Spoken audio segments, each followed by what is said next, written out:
દર્શક મિત્રો નમસ્કાર. અસ્મિતા વિશેષ સંવાદમાં આપનું સ્વાગત છે.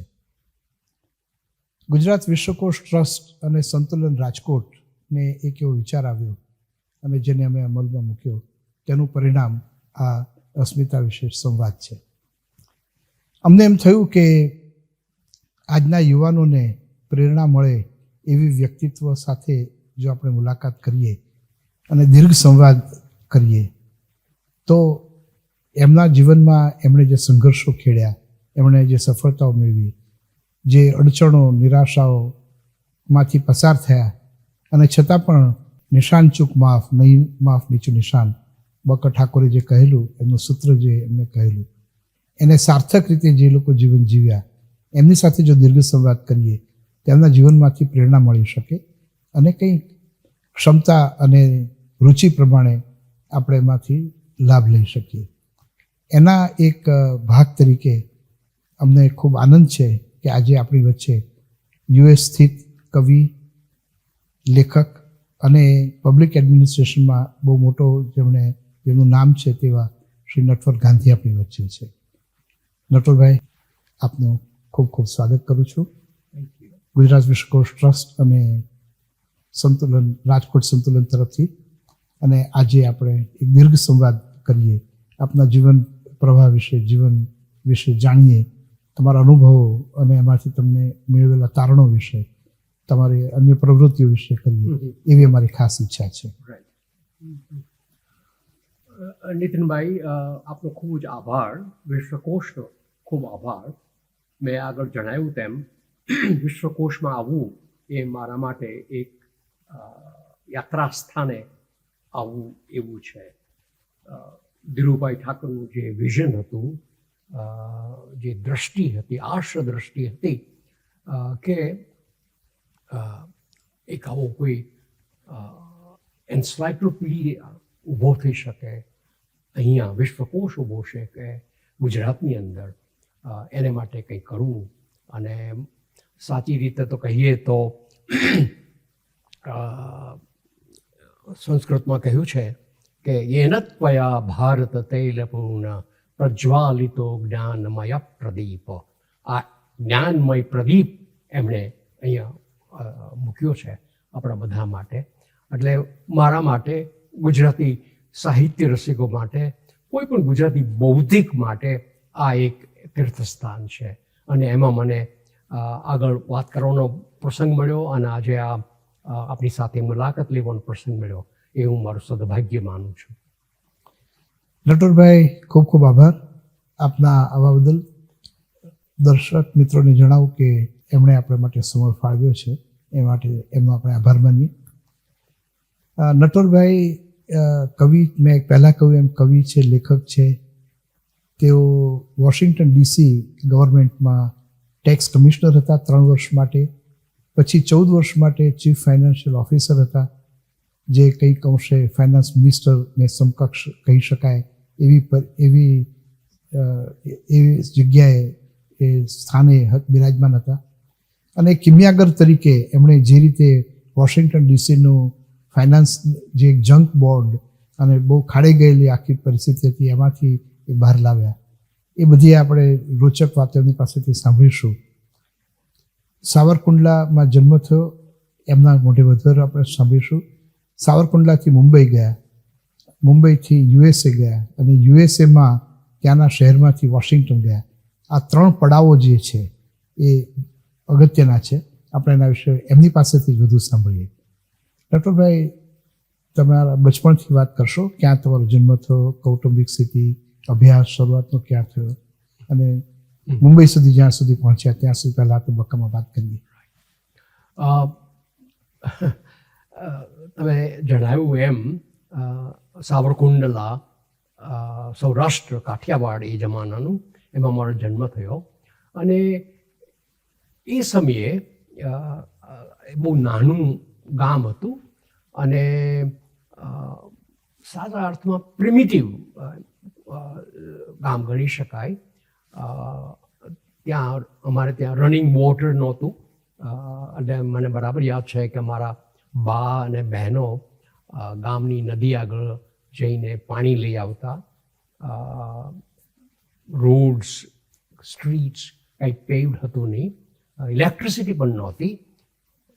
હું જ્યારે 1957માં એટલે લગભગ 17 વર્ષની ઉંમરે નીકળ્યો ત્યાં સુધી અમારા ઘરેથી ઇલેક્ટ્રિસિટી આવી નહોતી અને ગામમાં ધીમે ધીમે આવતી હતી. અને એ સમયે મ્યુનિસિપાલિટીએ એક રેડિયો, મર્ફી રેડિયો અવડો મોટો ખરીદેલો. પછી એ રેડિયો દ્વારા એના વાયર ગામથી ગામને ખૂણે ખૂણે લાઉડસ્પીકર ભૂંગળાઓ મૂકી અને લોકોને સંભળાવતા રેડિયો. તો મને બરાબર યાદ છે કે અમારા ઘરની નજીક ચોક હતો, ત્યાં હું ઊભો રહીને ઓલ ઇન્ડિયા રેડિયોના સમાચારો સાંભળતો હતો. મને બરાબર યાદ છે, ઓલ ઇન્ડિયા રેડિયો સમાચાર આપે છે એમ કરીને. એટલે સાચા અર્થમાં એ બહુ સાધારણ અને ત્યાં કોઈ વ્યવસ્થા નહોતી. માત્ર એક લાઇબ્રેરી હતી, ખખડધજ લાઇબ્રેરી. એમાં કંઈ બહુ જાજુ નહીં, પરંતુ ત્યાં થોડા ગુજરાતી પુસ્તકો હતા. એને કારણે હું ગુજરાતી પુસ્તકો વાંચતો થયો. અને એક મૂવી થિયેટર હતું, એ જનરેટરથી ચાલતું હતું. એટલે ઘણીવાર જનરેટર બંધ થઈ જાય અને મૂવી બંધ થઈ જાય તો અમે ઊભા પાછું રાહ જોઈ કે ક્યારે શરૂ થાય અને ક્યારે ફિલ્મ શરૂ થાય. પરંતુ એ ફિલ્મ દ્વારા મને મુંબઈ જોવા મળ્યું અને મુંબઈનો વિશાળ રસ્તાઓ, ફોર્ટ એરિયા, asphalt રોડ, પીળી ટેક્સીઓ, ડબલ ડેકર બસ, કમ્યુટર ટ્રેન્સ, એલિવેટર્સ, આ બધા જે મોડર્ન સિવિલાઇઝેશનના, વર્તમાન સંસ્કૃતિના જે બધા લક્ષણો હતા એ મને જોવા મળ્યા. અને અમને હંમેશા થતું કે ક્યારે અમે મુંબઈ જઈએ અને આ બધું જોઈએ, માણીએ. તો મારા માટે આ જે લાઇબ્રેરી હતી એ એક બારી હતી દુનિયાની. અને ત્યાં બેઠા બેઠા ત્યાંની લાઇબ્રેરીમાં બહુ જ સુંદર માસિકો આવતા. મને યાદ છે, સંસ્કૃતિ, ક્ષિતિજ, ઉર્મિ નવરચના, અખંડ આનંદ, એ બધું ત્યાં વાંચવા મળ્યું. અને એથી કલ્પનાથી હું આખી નવી દુનિયા જોતો થયો. અને મેં કહ્યું તેમ મૂવીઓથી મને મુંબઈ જોવા મળ્યું. અને ક્યારેક એ મૂવીના ટ્રેલર્સ આવે ન્યૂઝના, એમાં દુનિયા જોવા મળે. મને બરાબર યાદ છે કે પ્રેસિડેન્ટ કેનેડીનું જ્યારે મૃત્યુ થયું ત્યારે એમને માટે જે ફ્યુનરલ પ્રોસેશન નીકળેલું વોશિંગ્ટનમાં, અને મિસિસ કેનેડી એ નાના છોકરાને નમીને કીધું કે સલ્યુટ યોર ફાધર, અને છોકરો સલ્યુટ કરે છે. એને આખું થિયેટરમાં એકાએક તાળીઓ પડી. અને એ દ્રશ્ય જોવા માટે ફરીવાર અમે બધા મૂવીમાં જતા. એ મૂવી કઈ રીતે મને યાદ નથી, પણ એ દ્રશ્ય બરાબર યાદ છે. પણ આ દૃષ્ટિએ આ પુસ્તકોના માધ્યમ દ્વારા, પ્રિન્ટેડ વર્ડના માધ્યમ દ્વારા અને મૂવીઓના માધ્યમ દ્વારા મને દુનિયા જોવા મળી. અને પછી તો અમારે ત્યાં મેં કહ્યું તેમ ગામમાં કોઈ જાજી વ્યવસ્થા હતી નહીં, ઉદ્યોગો બધા પડી ભાંગેલા. એટલે સામાન્ય રીતે એમ કહેવામાં આવે કે ભાઈ મુંબઈ જાઓ. એટલે મારા પિતાશ્રીએ મને કીધું કે જાઓ મુંબઈ, અમારી એસએસસીની એક્ઝામિનેશન પત્યા પછી. અને મુંબઈ ગયા પછી જે મને મુંબઈ જોવા મળ્યું એ હું બધું ચેક કરતો હતો કે આમ જ હોય. બહુ જ અદ્ભુત લાગતું હતું મુંબઈ એ જમાનામાં. મુંબઈના રસ્તાઓ પર ચાલવાનું, ફ્લોરા ફાઉન્ટન, ફોર્ટ એરિયા, અને એ સમયે નિરંજન ભગતનું પ્રવાલદ્વીપ નામનું એક કાવ્ય પુસ્તક હતું. એમાં મુંબઈના કવિતાઓ, મુંબઈ વિશેની કવિતાઓ, કાવ્યો બહુ સુંદર રીતે વર્ણવાયેલા હતા. અને બરાબર હું ચેક કરતો હતો. એમનું એક સુંદર કાવ્ય છે હોર્નબી રોડ, મને ખબર નથી કે એને શું કહે છે અત્યારે, દાદાભાઈ નવરોજી રોડ, પણ આસફાલ્ટ રોડ, સ્નિગ્ધ સૌમ્ય ને સપાટ કંઈ ન ખોડ, એ બધું જોયું. ફ્લોરા ફાઉન્ટેન જોયું, ડેવિડ સાસુન લાઇબ્રેરી જોઈ. આ બધું એક અદ્ભુત લાગતું હતું. પરંતુ મુંબઈની હાડમારીઓ શું છે એ પછી ખબર પડી, કારણ કે મારી પાસે કોઈ નોકરી તો હતી જ નહીં. તો એ સમયે મારા બનેવીને ખબર નહીં પડે કે આ છોકરાનું કરવું શું. એટલે મૂળજી જેઠા માર્કેટમાં મને લઈ ગયા અને અમારા એક દૂરના સગાને કહ્યું કે આ નટુ દેશમાંથી આવ્યો છે, શું કરશું એનું? તો કે મૂકી જાઓ અહીંયા અને નોકરી કરશે પણ પગાર નહીં. એટલે મને પહેલી નોકરી પગાર વગરની મળી અને આઈડિયા એવો હતો કે હું ત્યાં ધંધો શીખું, અને એ રીતે મારી મૂળજી જેઠા માર્કેટમાં નોકરી શરૂ થઈ. અને એ એક અદ્ભુત અનુભવો હતો. ત્યારે મને ખબર પડી કે મુંબઈમાં જુદી જુદી રીતે લોકો કેમ જીવે છે. અને હું તો એની મુંબઈની પેઢીની હાયરાર્કીમાં નીચેમાં નીચો હતો, ઘાટી કરતાં પણ નીચો. અને ત્યારે એ સમયે કે ગાંધી ચાલી આવો, આપણને ખબર ન પડે કે ક્યાં ચાલ આવ્યા જાઓ. તો ઘાટી હતો સુદામા નામનું, મને કે ચાલ હું તને બતાડું. અને એ પેઢીની એ ગલીઓની જે મારામારી, કૂંચાકૂચી, જે હાથગાડીઓ લઈને ચાલતા મજૂરો, દોડતા મજૂરો જોઈને આભા બની જઈએ. અને હું એ માર્કેટની ગલીઓમાં તો ખોવાઈ ગયો એકવાર. પછી શેઠે ઘાટીને મોકલ્યો કે લઈ આવે ને ક્યાંય આંટા મારતો હશે. એ વખતે મુંબઈની જે આર્થિક વ્યવસ્થા છે એનો થોડો ઘણો ખ્યાલ આવ્યો. અને મારા વિકાસની અંદર હું એને એક અગત્યનું પાસું ગણું છું. નટુરભાઈ, આપણે માયાનગરી મુંબઈમાં તમારું પદાર્પણ અને એની વાત આગળ વધારીએ એ પહેલાં તમારા કુંડલાના, આમ તો આપણે સાવરકુંડલા કહીએ છીએ, બે જુદા ગામ છે.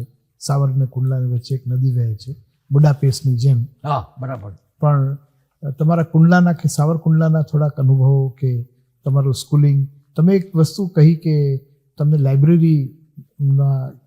લાઇબ્રેરીનો શોખ લાગ્યો અને ઘણા પુસ્તકો વાંચ્યા, અને એને એક બારી જેણે વિશ્વ તરફ તમારું દર્શન કરાવ્યું.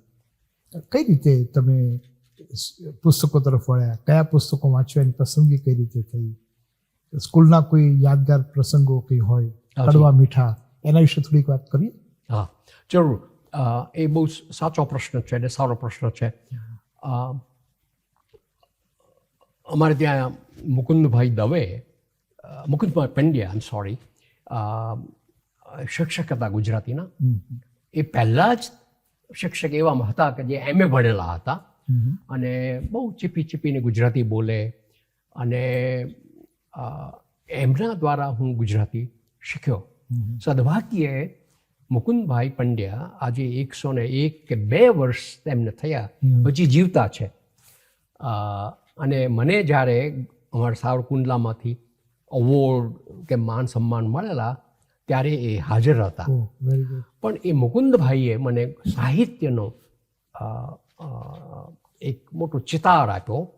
અને મને બરાબર યાદ છે ઉમાશંકર જોશીની કવિતા બળતા પાણી એમને સમજાવી. નદી દોડે સોડે ભડબડ બળે ડુંગર વનો. એ બહુ જ સુંદર કવિતા અમને સમજાવી. અને ત્યારે મને થયું કે કેવી લાંબી કવિતા હશે. તો મેં જ્યારે જોવા માંગી એ કવિતા તો માત્ર 15 લીટીની કવિતા હતી, સોનેટ જેવું હતું. મને થયું કે 15 લીટીની અંદર આ માણસ આટલું બધું કહી શકાય છે? તો કે આને સોનેટ કહેવાય. જોકે સોનેટની અંદર 14 લીટીઓ હોય.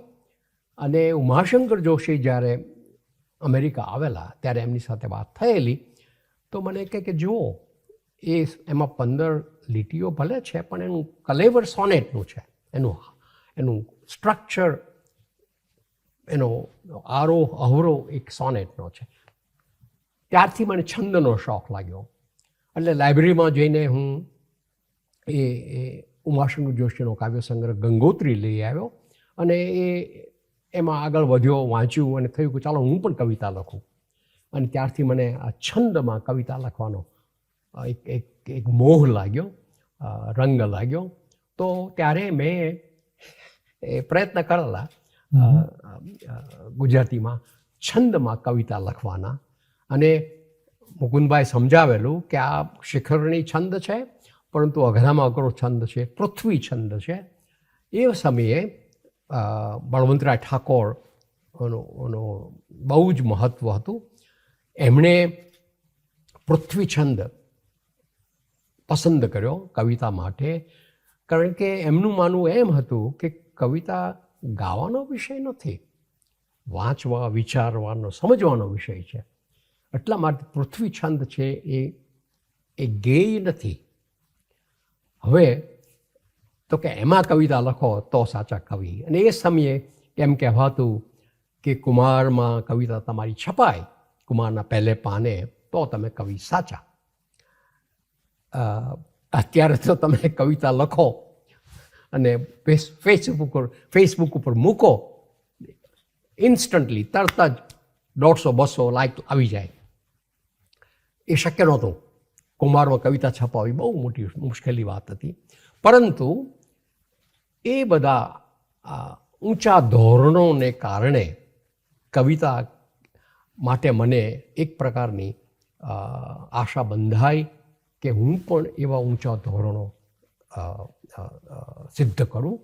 અને કવિતા લખવાનો પ્રયત્ન કરેલા મેં છંદની અંદર, પૃથ્વી છંદની અંદર. અને મુકુંદભાઈ કીધું કે તમે લખ્યા કરજો. પછી તો મુંબઈ ગયા પછી આ બધી હાડમાળીઓમાં એ બધું ભૂલાઈ ગયું. એટલે મારા માનસમાં તો હતું જ, પરંતુ વ્યવસ્થિત એ વિશે વિચાર કરવાનો, લખવાનો કોઈ સમય નહોતો. એટલે સાવરકુંડલા એ દૃષ્ટિએ મારા બૌદ્ધિક વિકાસની અંદર આ મુકુંદભાઈએ બહુ જ મોટો ભાગ ભજવ્યો. અને થયું કે હા, આવું કંઈક કરવું જોઈએ. બાકી તો સાવરકુંડલામાં કંઈ મેં કહ્યું તેમ કંઈ હતું જ નહીં. તમે સ્કૂલમાં અભ્યાસમાં કેવા હતા? બહુ જ સારા. મારા હંમેશા સારા માર્ક્સ, ગુણાંક આવતા હતા. અને હંમેશા પહેલી કે બીજી કક્ષાએ હું પહોંચેલો હતો.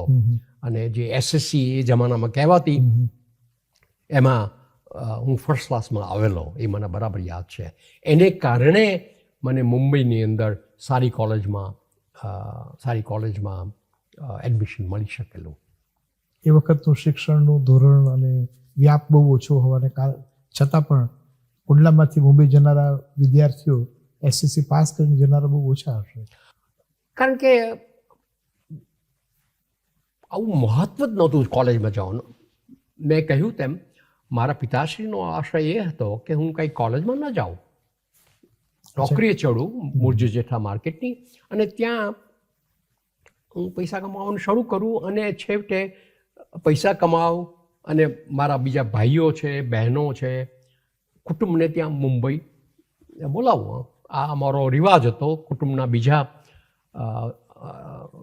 સંયુક્ત કુટુંબના બીજા યુવાન લોકો જ્યારે SSC પસાર કરીએ ત્યારે એ બધા મુંબઈ ગયેલા, સેટલ થયેલા ત્યાં, પૈસા કમાઈને પછી પોતાના કુટુંબોને બોલાવેલા. પરંતુ મારાથી એ થઈ નહીં શક્યું. છતાં હું જ્યારે કામ કરતો હતો ત્યારે મારા એક મૂળજી જેઠા માર્કેટમાં, ત્યારે મારા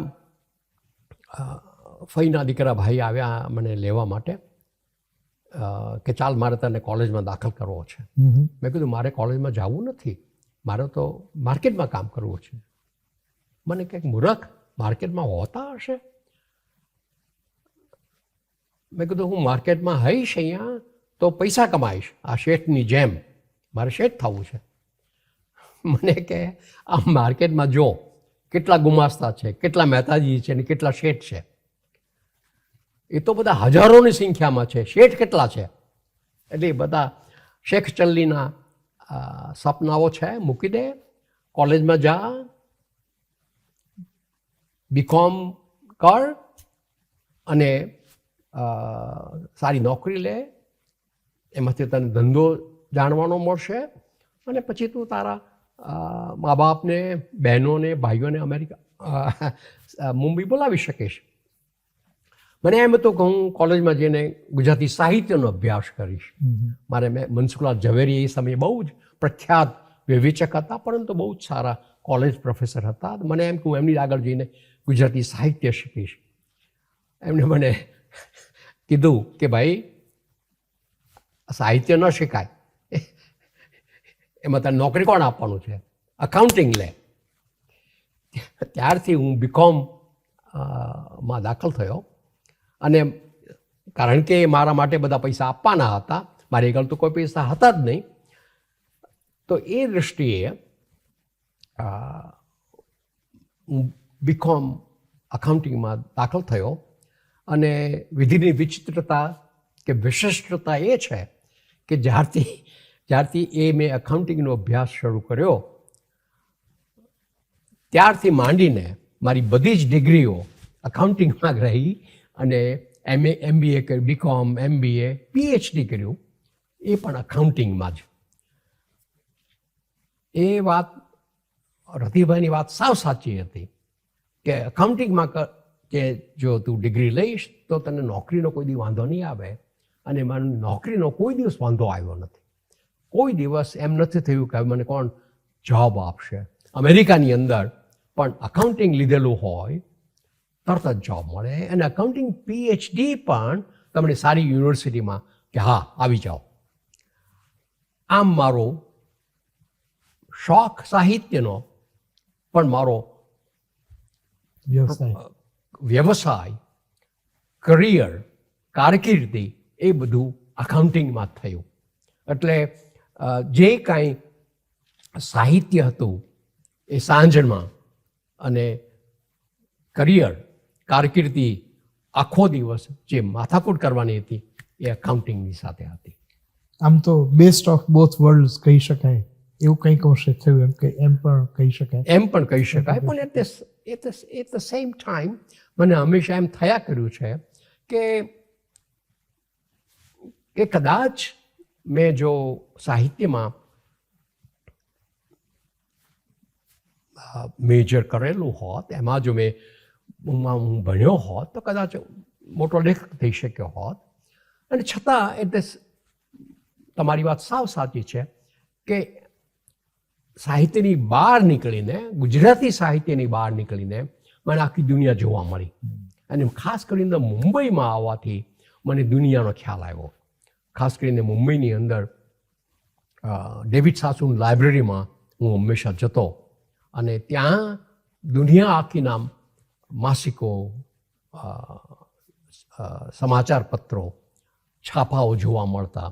એને કારણે દુનિયા મારા માટે ઉઘડી સાચા અર્થમાં. અને પછી તો ત્યાં આવતા દેશ વિદેશના અનેક મહાપુરુષોને જોવા મળતા. મને બરાબર યાદ છે સેટરડે ઇવનિંગ, બહુ એ જમાનાનું Saturday evening review, Saturday review બહુ જ સુંદર માસિક પાક્ષિક નીકળતું. એના તંત્રી નોર્મન કઝિન્સ આવેલા, એને મેં જોયા અને મળ્યો. આપણને થાય ઓહો આવા મોટા માણસ આવે છે અહીંયા. એટલે એ દૃષ્ટિએ તમારી વાત સાચી છે કે મને એ best of the both worlds મળ્યા. મુંબઈમાં તમે 3 વર્ષ રહ્યા નહીં? ના, મુંબઈમાં હું 57 થી 65 સુધી રહ્યો. 8 વર્ષ રહ્યા. 8 રહ્યો. એટલે તમે કોલેજના 3 વર્ષ પૂરા કર્યા ત્યાં? કોલેજમાં 4 વર્ષ પૂરા કર્યા ત્યાં. 4 વર્ષ પૂરા કર્યા. અને કઈ કોલેજમાં હતા? હું સિડનહામ કોલેજમાં હતો. એ જમાનામાં સિડનહામ કોલેજ બહુ જાણીતી. અને મેં કહ્યું તેમ મને આ જે ફર્સ્ટ ક્લાસ મળેલો SSCમાં, એને કારણે મને એડમિશનનો કોઈ પ્રશ્ન થયો નહીં.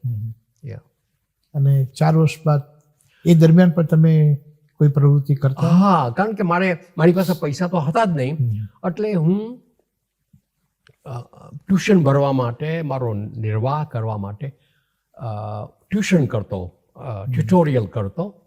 અને જે રતિભાઈ મારા ફઈના દીકરાએ મને ભણવા કહ્યું અને મેં એને કહેલું કે મારી પાસે પૈસા નથી, તો કે એમ કર તું મારા છોકરાઓને ભણાવજે, કારણ કે એમના માટે હું ટ્યુટર્સ રાખું છું, તું ભણાવ અને એ પૈસામાં હું તારું ટ્યુશન ભરીશ, તારી ફી ભરીશ, તારો રહેવાની વ્યવસ્થા એને અમારી કમ્યુનિટી હોસ્ટેલમાં કરેલી એના પૈસા ભરીશ.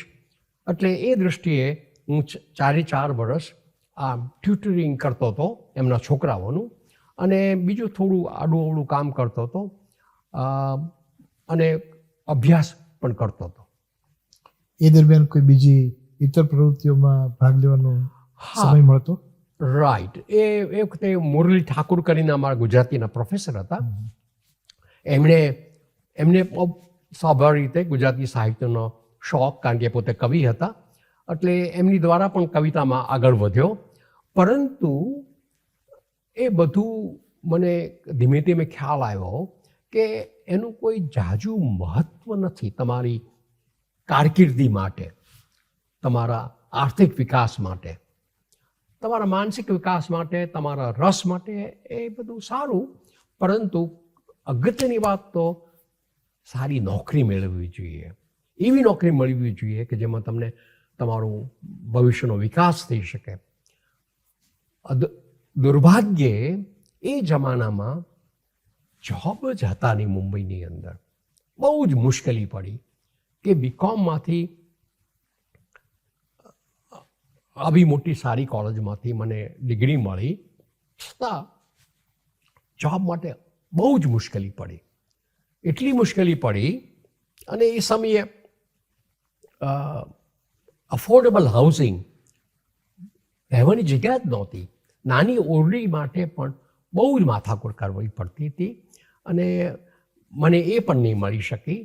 એટલે હું મુંબઈ છોડવા તૈયાર થઈ ગયો, અને મેં એ સમયે ભોપાલમાં નોકરી પણ લઈ લીધી, અને સગાવાને મળવા ગયો કે ભાઈ હું જાઉં છું મુંબઈ છોડીને. તો એ જે રતિભાઈએ મારી ભણવાની વ્યવસ્થા કરી હતી, એણે મને કહ્યું કે તારું ત્યાં ભવિષ્ય શું છે? તારું ભવિષ્ય મુંબઈમાં છે. મેં કીધું મુંબઈમાં મને કોઈ ભવિષ્ય દેખાતું નથી, આ તો અત્યારે ઓરડી માટે પણ પૈસા નથી. ત્યારે એમને મને 2000 રૂપિયા આપ્યા, અને 2000 રૂપિયાથી મને કાંદિવલીમાં બહુ જ દૂર પડા, એ જમાનામાં કાંદિવલી તો બહુ દૂર ગણાતું હતું, ત્યારે મને એક ઓરડી મળી, અને એમાંથી મેં વળી પાછું ભણવાનું શરૂ કર્યું, કામ કરવાનું શરૂ કર્યું. અને ત્યારે મેં લો કોલેજમાં દાખલ થયો, અને સવારના લો કોલેજમાં જઈએ, પતે એટલે પછી નોકરી કરવા જઈએ, અને પછી પાછા ઘરે આવીએ. પરંતુ એ જમાનામાં એ પરિસ્થિતિ બહુ જ વિષમ હતી, અને મને એમાં થતું હતું કે આવી વિષમ પરિસ્થિતિમાં રહેવું એ કેમ શક્ય બને. એટલે ત્યારે હું મારી ઉંમરના બધા નવયુવાનોની જેમ વિચાર કરતો હતો કે આ દેશ કેવો છે. એ જમાનામાં ખલીલ જિબ્રાનની બહુ સુંદર કવિતા છે, PT the nation, PT the nation, કે જેમાં મકરંદભાઈએ જેનું ટ્રાન્સલેશન બરાબર છે, એ દેશ નહીં ખાજો દયા. તો મને થયું કે આ દેશ મારા માટે છે જ નહીં. અને એક પ્રકારની દેશ માટે ખાસ કરીને તો એ સમયના જે એલીટ રાજ્યકર્તાઓ માટે મને એક પ્રકારની ઘૃણા થવા માંડી. સુરદાસની એક બહુ સુંદર કવિતા છે, મૂર્ખ મૂર્ખ તુમી રાજા કિન હૈ, પંડિત ફરત ભિખારી, ઉધો કર્મન કી ગતિ ન્યારી, ઉજ્જવલ પંખ દિએ બગુલ કો કોयल કિસ વિદकारी, સારી નદી સારી નદી ભરિયા, સાગર કિસ વિદकारी, મૂર્ખ મૂર્ખ તુમી રાજા કિન હૈ, પંડિત ફરત ભિખારી. મેં કીધું આ ગામ કેવું છે, આ રાજ્ય કેવું છે, આ રાજ્યકર્તાઓ કેવા છે કે જેમાં આટલી મહેનત પછી પણ સારી નોકરી મળતી નથી, રહેવાની સારી જગ્યા મળતી નથી. મારે અહીંથી નીકળવું જોઈએ, પરંતુ નીકળીને જવું ક્યાં? એ જમાનામાં મિડલ ઇસ્ટની અંદર ડ્રાઈવરની બહુ જરૂર હતી. મેં કીધું ચાલો હું ડ્રાઈવર થાવ ત્યાં જઈને, પણ ડ્રાઇવિંગ ક્યાંથી કાઢવું? ડ્રાઇવિંગ તો આવડે નહીં. ત્યારે સદભાગ્યે મારા એક મિત્ર, કોલેજના મિત્ર અમેરિકા ગયેલા. એમણે મારી વ્યવસ્થા કરી અમેરિકામાં જવાની. મેં કીધું કે ભાઈ કંઈ ઉદ્ધાર કરો મારો. તો એમણે મને એડમિશન અપાવ્યું, સ્કોલરશીપ અપાવી. પરંતુ મેં કીધું કે ભાઈ મારી પાસે કંઈ આવવાનો કોઈ પૈસા છે જ નહીં. અને ત્યારે તો હું પરણેલો હતો. તો મેં કીધું કે મારે તો મારા ઘર માટે કંઈક વ્યવસ્થા કરવી જોઈએ અને મારા દેશમાં પણ પૈસા મોકલવા જોઈએ.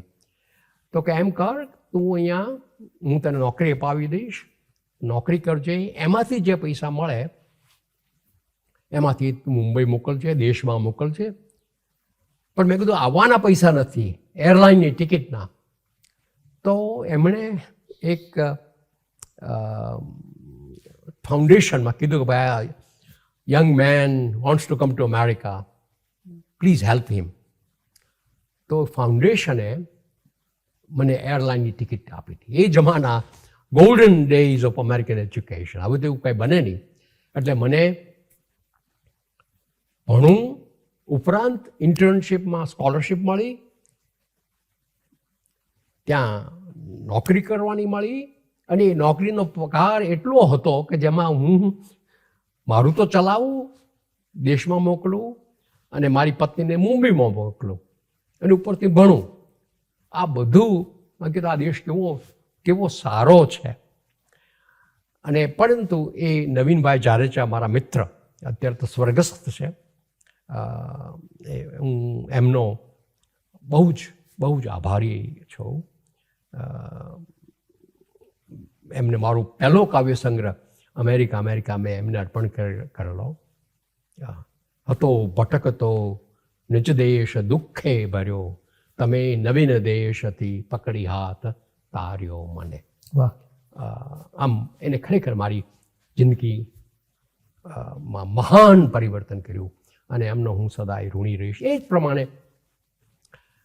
રતિભાઈએ જેમને મને માર્કેટમાંથી કીધું કે ભાઈ અહીંથી નીકળ, કોલેજમાં જાતો કાંઈ તારું ઉદ્ધાર થશે. એ જો હું કોલેજમાં ન ગયો તો કોઈ અમેરિકા આવી જ ન શકાત. એટલે મારી જે આત્મકથા મેં લખેલી, એક અજાણ્યા ગાંધીની આત્મકથા, એ મેં રતિભાઈને અર્પણ કરી અને લખ્યું એમને, વડીલ વડલા સમા પકડી હાથ દોર્યો મને. આ બધા પૃથ્વીચંદ્રની અર્પણ પંક્તિઓ છે. પરંતુ આ બે વ્યક્તિઓએ મારા જીવનમાં પ્રોફાઉન્ડ મહાન કોન્ટ્રીબ્યુશન કર્યું છે. એમની હું સદાના ઋણી છું. એમના વગર હું અત્યારે તમારી સામે બેઠો છું એ બેસી ન શકત. બરાબર. બહુ હૃદયને સ્પર્શી જાય એવા પેલા સ્મરણો છે આ. હા. If I May interrupt Nitinbhai, આ એક વિચાર કરવા જેવો પ્રશ્ન છે કે સમાજની વ્યવસ્થા કેવી રીતે કરવી જોઈએ. આપણે દેશની ડેમોક્રેસીની બધી વાતો કરીએ છીએ અને હમણાં મોદી સાહેબની ટીકા થાય છે પ્રાઇમ મિનિસ્ટરની કે ભાઈ એમણે સિવિલ લિબરલ સોસાયટીને જરા ઉપર સંકુચો મૂક્યા છે. પરંતુ મારી દ્રષ્ટિએ કોઈ પણ ડેમોક્રેસીની, કોઈ પણ લોકશાહીની, કોઈ પણ સરકારની, સમાજની ગણતરી ઇકોનોમિક દ્રષ્ટિએ થવી જોઈએ. ઇકોનોમિક ડેમોક્રેસી છે કે નહીં? બરાબર. અને મારા જમાનામાં કોંગ્રેસના રાજ્યમાં નહેરુ અને બીજા બધા હતા.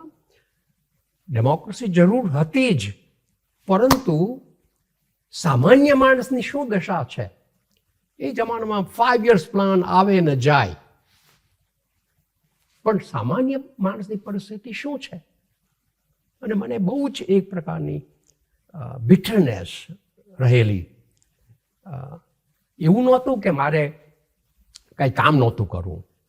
હું કામ કરવા તૈયાર હતો, હર વર્ક માટે તૈયાર હતો, પણ તક ઓપોર્ચ્યુનિટીઝ ક્યાં હતી? જોબ જ નહોતા. ત્યારે મને થયું કે આ દેશની લોકશાહીનો અર્થ શું છે જો સામાન્ય માણસને આવી મુશ્કેલીઓ પડે.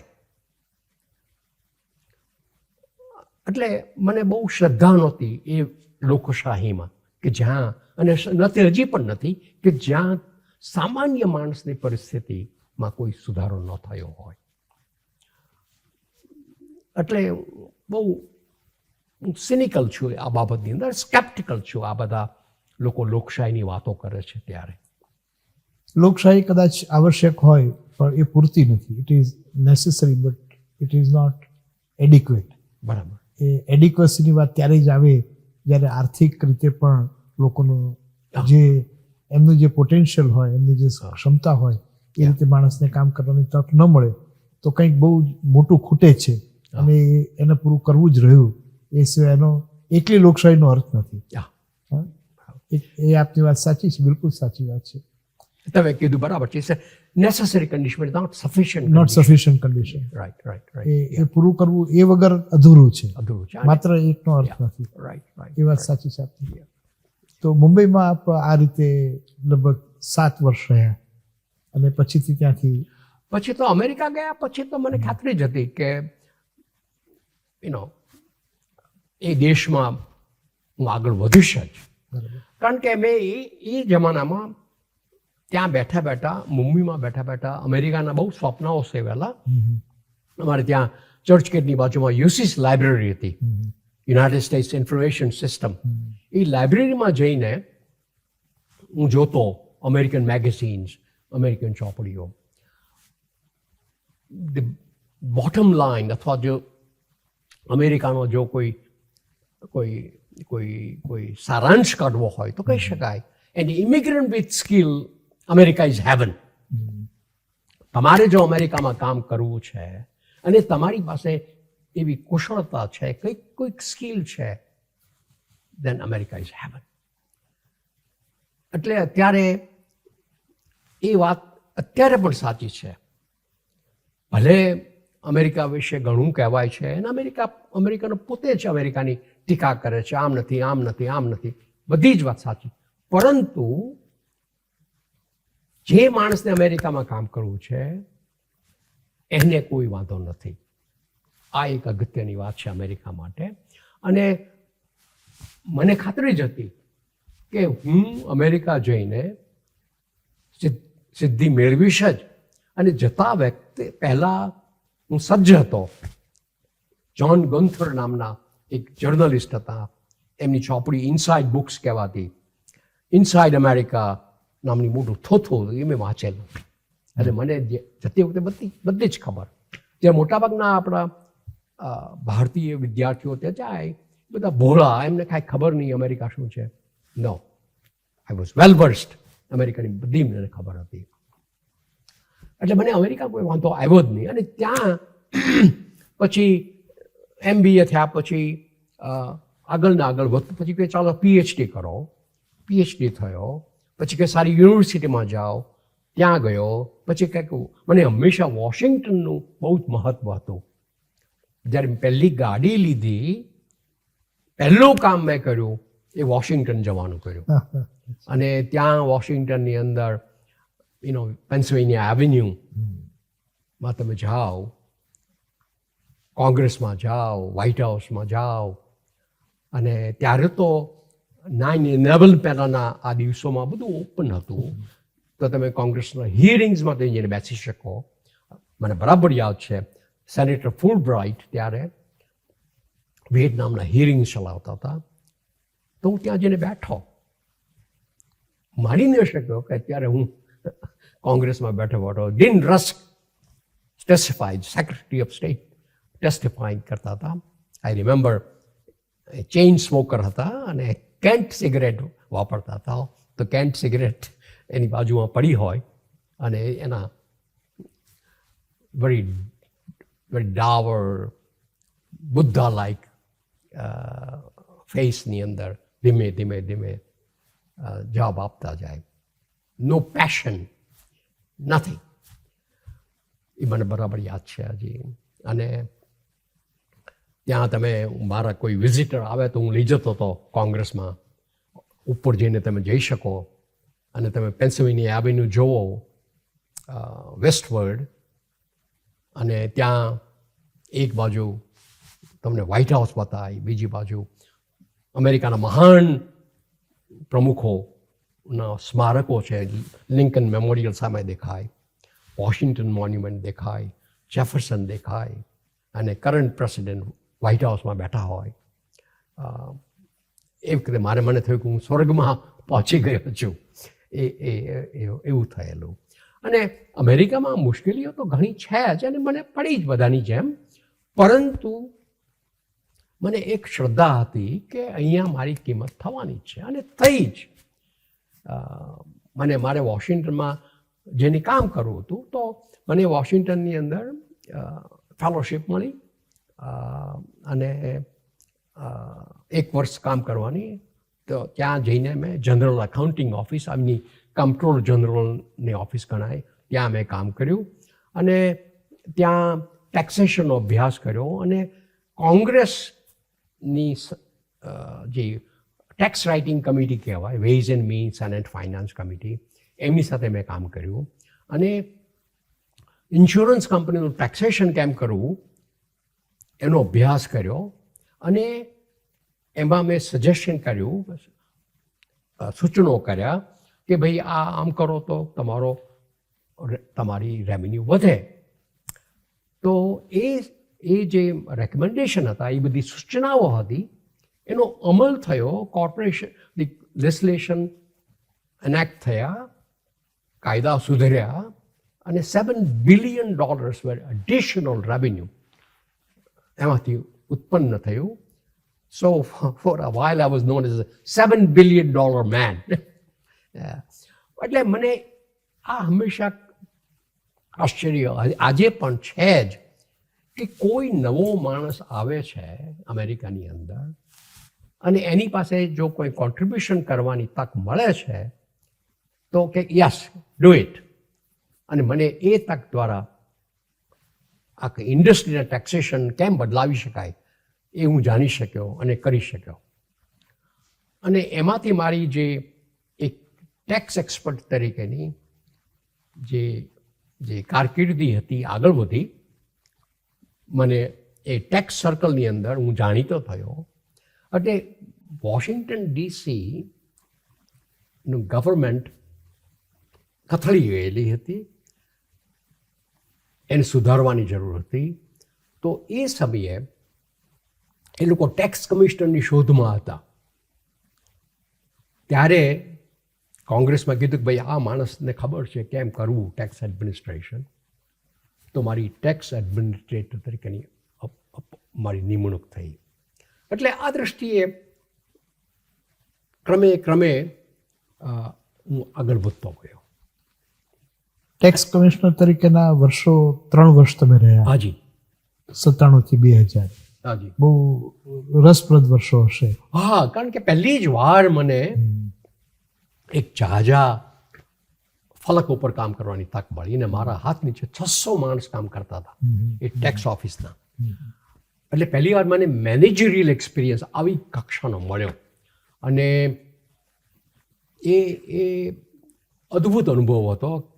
કારણ કે અમારા વોશિંગ્ટન ડીસી જે રાજધાની છે અહીંની આપણી ડીસી આમ ન્યૂ દિલ્હી ડિસ્ટ્રિક્ટ જેમ, પણ ભલે રાજધાની ખરી પણ એનું બજેટ હતું 22 સ્ટેટ્સ કરતાં વધુ એનું બજેટ હતું. અને એમાં અમારે ત્યાં જે રેશિયલ ડિસ્ક્રિમિનેશન હોય છે એનો પ્રશ્ન મોટો, કારણ કે એનો જે મેયર હતો એક બ્લેક હતો, અને કોંગ્રેસ મોટા ભાગે વ્હાઇટ, કારણ કે આખી દુનિયાના પ્રતિનિધિઓ આવે. અને અમારા કોન્સ્ટિટ્યુશનની મુજબ Washington DC is not a state, અને કોંગ્રેસના હાથ નીચે. અને જ્યારે આવી રીતે ખાધ ઉપર ખાધ આવવા માંડી અને વોશિંગ્ટન બદનામ થઈ ગયું, ત્યારે કોંગ્રેસવાળાને થયું કે ભાઈ આ આપણે દેશની રાજધાની છે, આખી દુનિયાના પ્રતિનિધિઓ આવીને અહીંયા બેસે છે. Embassies from world over have here. World Bank, IMF, other international institutions are here. તો આવું કેમ ચાલે? દીવા નીચે અંધારું. હેજી? દીવાની નીચે અંધારું જો એમ કે એક્ઝેક્ટલી રાઈટ. દીવાની નીચે અંધારું. એટલે કાંઈ કરવું જોઈએ. એટલે એમણે એક કંટ્રોલ બોર્ડ મૂક્યું. મેયર અને ઇલેક્ટેડ કાઉન્સિલની એની બધા પાવર્સ બધા લઈ લીધા અને કીધું કે we are going to manage it. તમારામાં આ પ્રકારની કોઈ ક્ષમતા નથી. સ્વાભાવિક રીતે તો લોકોને થયું કે આ તો અનડેમોક્રેટિક છે. તો કે ભલે રહ્યું, પણ અમારે રાજધાની અવડું મોટું બજેટ છે, એની પરિસ્થિતિ સુધારવી છે અને વર્ષો સુધી ખાદ ડેફિસિટ આવ્યા કરે એ ચાલે જ નહીં.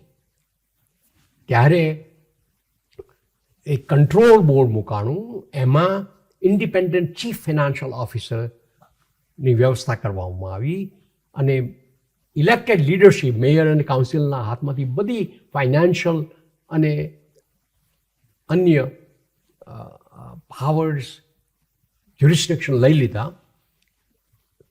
CFO ઇન્ડિપેન્ડન્ટ CFOના હાથ નીચે મુકાયા અને જે બધા ફાઇનાન્સમાં કામ કરતા હતા 1200 જેટલા કર્મચારીઓ એ બધા CFOના હાથ નીચે મુકાણા અને એ બધાને કહેવામાં આવ્યું છે CFO દ્વારા કે સાંભળો, આ દેશમાં આ રાજધાનીમાં હવે ખાદ નહીં ચાલે. એ તમારી મોટામાં મોટી જવાબદારી છે અને CFOને ઇન્ડિપેન્ડન્ટ બનાવવામાં આ એક મોટું કારણ હતું કે CFO, Chief Financial Officer, can say no to the mayor, to the council, to the Congress and say, sorry, I can't do that. Sorry, I can't do that. I have no money for it. So Washingtonian magazine had a run, a puff piece on me, અને મારું એક રેખાચિત્ર ઊભું કરેલું. એમાં મને કહેવામાં આવ્યું કે આ માણસ ડૉક્ટર નો છે. તો એ પ્રમાણે હું ડૉક્ટર નો તરીકે વગોવાયો. પરંતુ મેં કીધું કે ભાઈ મારી જવાબદારી બજેટને બેલેન્સ કરવાની છે. એના માટે જે કંઈ કરવું હોય, કરવું પડે તે હું કરવાનો છું અને જો ના પાડવી પડે તો હું ના પાડીશ કે આ તમારાથી ન થાય. અને ઇન્ડિપેન્ડન્સ આપવાને બીજું કારણ એ હતું કે તમે જો મેયર સાથે ડિસએગ્રી થાઓ, તમે એની સાથે સહમત ન થાઓ, તો મેયર તમને રજા ન આપી શકે. આજે પ્રાઇમ મિનિસ્ટર છે અને ફાઇનાન્સ મિનિસ્ટર છે, તો ફાઇનાન્સ મિનિસ્ટર એ પ્રાઇમ મિનિસ્ટર કે એમ જ કરવું પડે. ફાઇનાન્સ મિનિસ્ટર અને પ્રાઇમ મિનિસ્ટર વચ્ચે મતભેદ ન હોઈ શકે. ત્યાં ઇન્ડિપેન્ડન્સને કારણે એઝ અ CFO તરીકે હું મેયરને ના પાડું અને છતાં એ કાંઈ કરી ન શકે. આ દૃષ્ટિએ એક નાણાપ્રધાન તરીકે આ એક અદ્ભુત અને અસાધારણ વ્યવસ્થા છે. પરંતુ એને કારણે મારે જે આકરા સ્ટેપ્સ, આકરા નિર્ણયો લેવા પડ્યા, એ બધા નિર્ણયોને કારણે અમારું જે ડિસ્ટ્રિક્ટ છે, જે રાજ્ય છે વોશિંગ્ટન DCમાં સદ્ધરતા આવી, ટેક્સ રેવન્યુ વધ્યું, કંટ્રોલ એક્સપેન્ડિચર બધા ખર્ચાઓ ઘટાડ્યા અને ધીમે ધીમે ખાદ ગઈ. 1997માં હું જ્યારે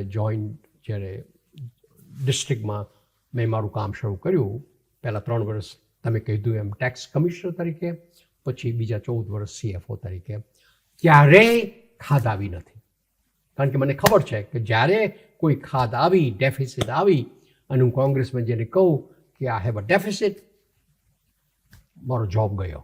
નો, એટલે મારું મિશન બહુ જ ક્લિયર હતું, ક્લીન હતું કે ભાઈ આમ કરવાનું છે અને એને માટે તમારે જે કંઈ પગલાં ભરવા હોય તમે ભરો, પણ તમારી જવાબદારી જે છે એ આ બજેટને બેલેન્સ કરવાની છે. અમારું જે ક્રેડિટ રેટિંગ છે, એટલે તમારે દર વર્ષે અમે વોલ સ્ટ્રીટમાં જઈને $1 બિલિયન નું ફાઇનાન્સિંગ કરીએ કેપિટલ પ્રોજેક્ટ્સનું. ત્યાં અમારી ક્રેડિટ રેટિંગ્સ, ક્રેડિટ વર્ધીનેસ, એટલે કે તમે ડિસ્ટ્રિક્ટને કે રાજ્યને જે પૈસા આપો છો બોન્ડ એ લોકો વેચવા આવે છે, ત્યારે એમાં એમની ક્રેડિટ વર્ધીનેસ, કે આ પૈસા પાછા આવશે ખરા, એ લોકો ભરી શકશે ખરા, વ્યાજ આપી શકશે ખરા, એ બાબતમાં રેટિંગ્સ હોય છે મોટી મોટી રેટિંગ કંપનીઓ દ્વારા. એમાં અમારું રેટિંગ જે જંક બોન્ડ હતું કે ભાઈ આનો કંઈ ભરોસો નથી, એમાંથી વધીને AAA સુધી પહોંચ્યું. એ મારા માટે જીવનની એક મોટો ધન્ય અનુભવ છે. અને એનું મૂળ કારણ આ ક્લેરિટી ઓફ મિશન, સ્પષ્ટતા કે તમારે આમ કરવાનું છે અને તમને ખબર પડવી જોઈએ કે એને માટે મારે શું શું કરવું જોઈએ, અને પછી કહેવાનું કે આમ કરવાનું છે. આ સહેલું નથી. અળખામણા બનવું, એને માટે પણ એક નૈતિક હિંમત જોઈએ, ના પાડવાની પણ એક હિંમત જોઈએ, અને ક્લેરિટી તો જોઈએ જ કઈ રીતે કરવું છે. દર્શક મિત્રોને ખ્યાલ આવે એટલા માટે કહું છું કે $20 બિલિયન નું 2023નું બજેટ છે, અને એમને વખતે પણ લગભગ એને જેવું જ હતું, જેની કિંમત લગભગ 1,80,000 કરોડ રૂપિયા થાય. એટલે બહુ જ મોટા રકમનું બજેટ જે નટવરભાઈ સંભાળતા હતા, અને એમણે ટર્ન અરાઉન્ડ કર્યું. અને ક્રેડિટ રેટિંગ જો જંક બોન્ડ હોય તો તમારે બહુ બધો ઇન્ટરેસ્ટ આપવું પડે, ઇન્ટરેસ્ટ રેટ વધી જાય.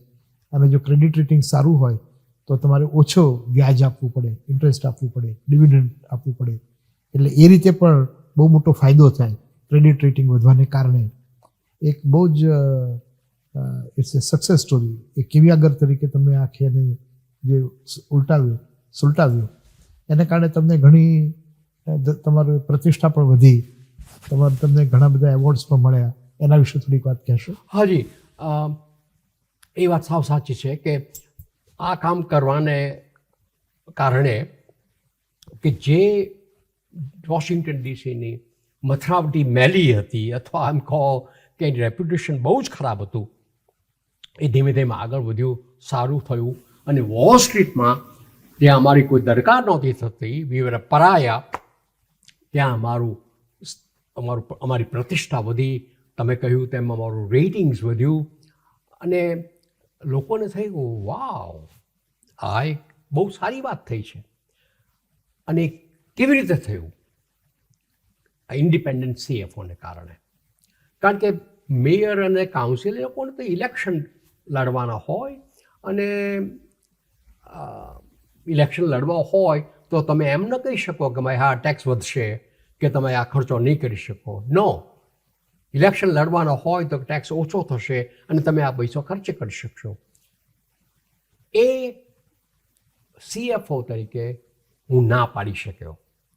અને આ ને કારણે જે અમારી આર્થિક સમૃદ્ધિ વધી, નાણાકીય સમૃદ્ધિ વધી, સરપ્લસ રિઝર્વ વધ્યા, એ લોકોને બહુ ગમ્યું, કોંગ્રેસની અંદર બહુ ગમ્યું. અને પછી તો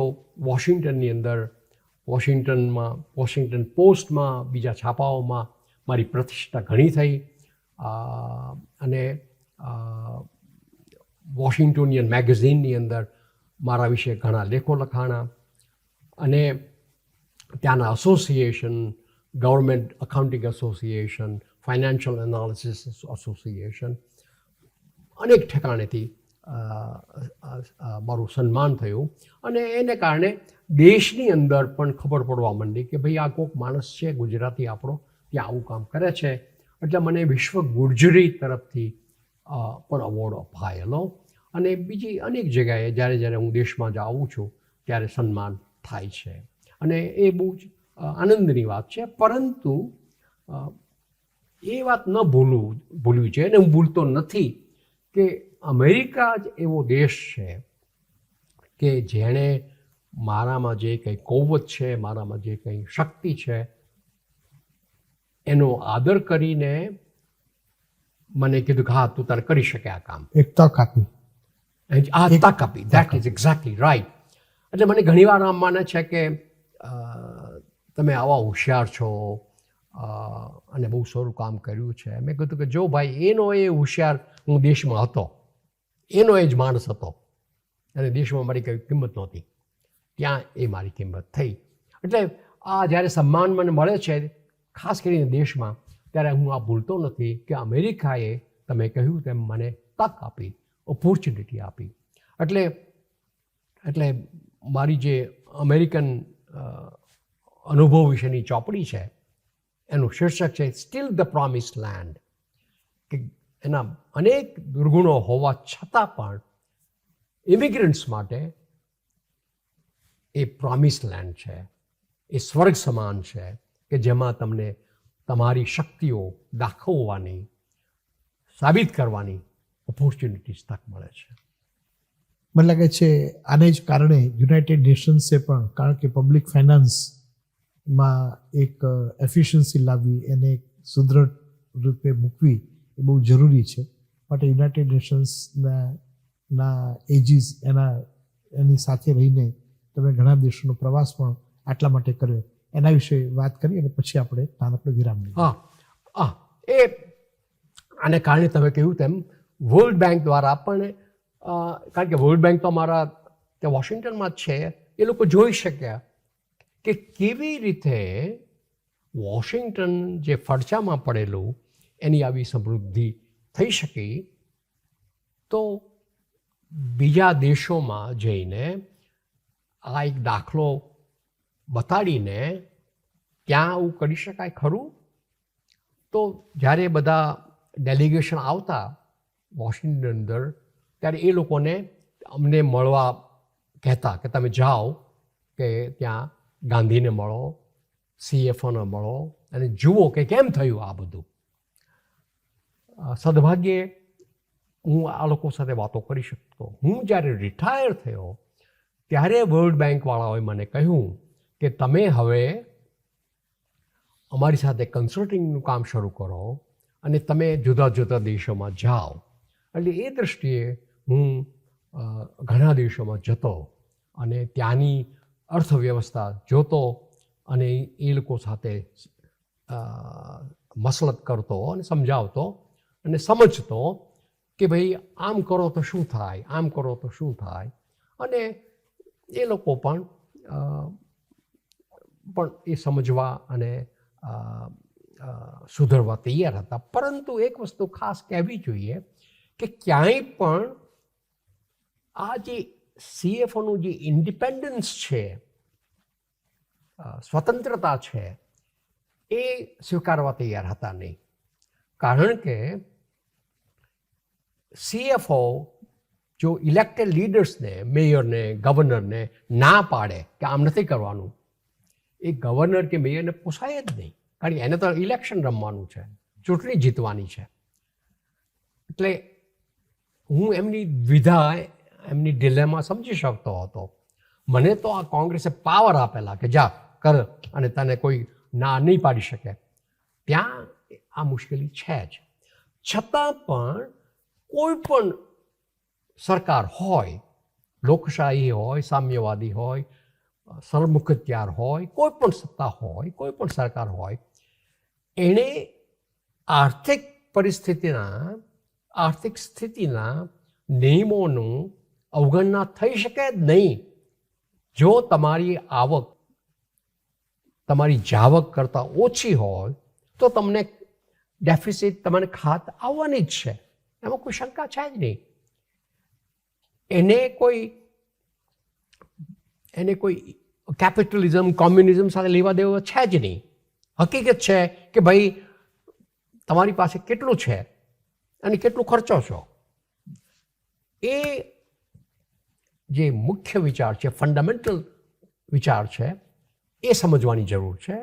અને એ પછી હું કહેતો કે હા, તમે મેયરને ના પાડી શકો, પણ મેયરને સમજાવી તો શકો ને, ગવર્નરને સમજાવી તો શકો ને, પ્રેસિડેન્ટને સમજાવી તો શકો ને કે ભાઈ આ ખાદ કરવાથી આ પરિણામ આવવાનું છે. અને છેવટે તમારી પાસે કોઈ પૈસા હશે જ નહીં, ત્યારે શું કરશો? વોલ સ્ટ્રીટમાં તમે બોરો કરવા જશો ત્યારે તમારે બેંકવાળા કહેશે, બોન્ડ્સ કહેશે કે ભાઈ આ તમારું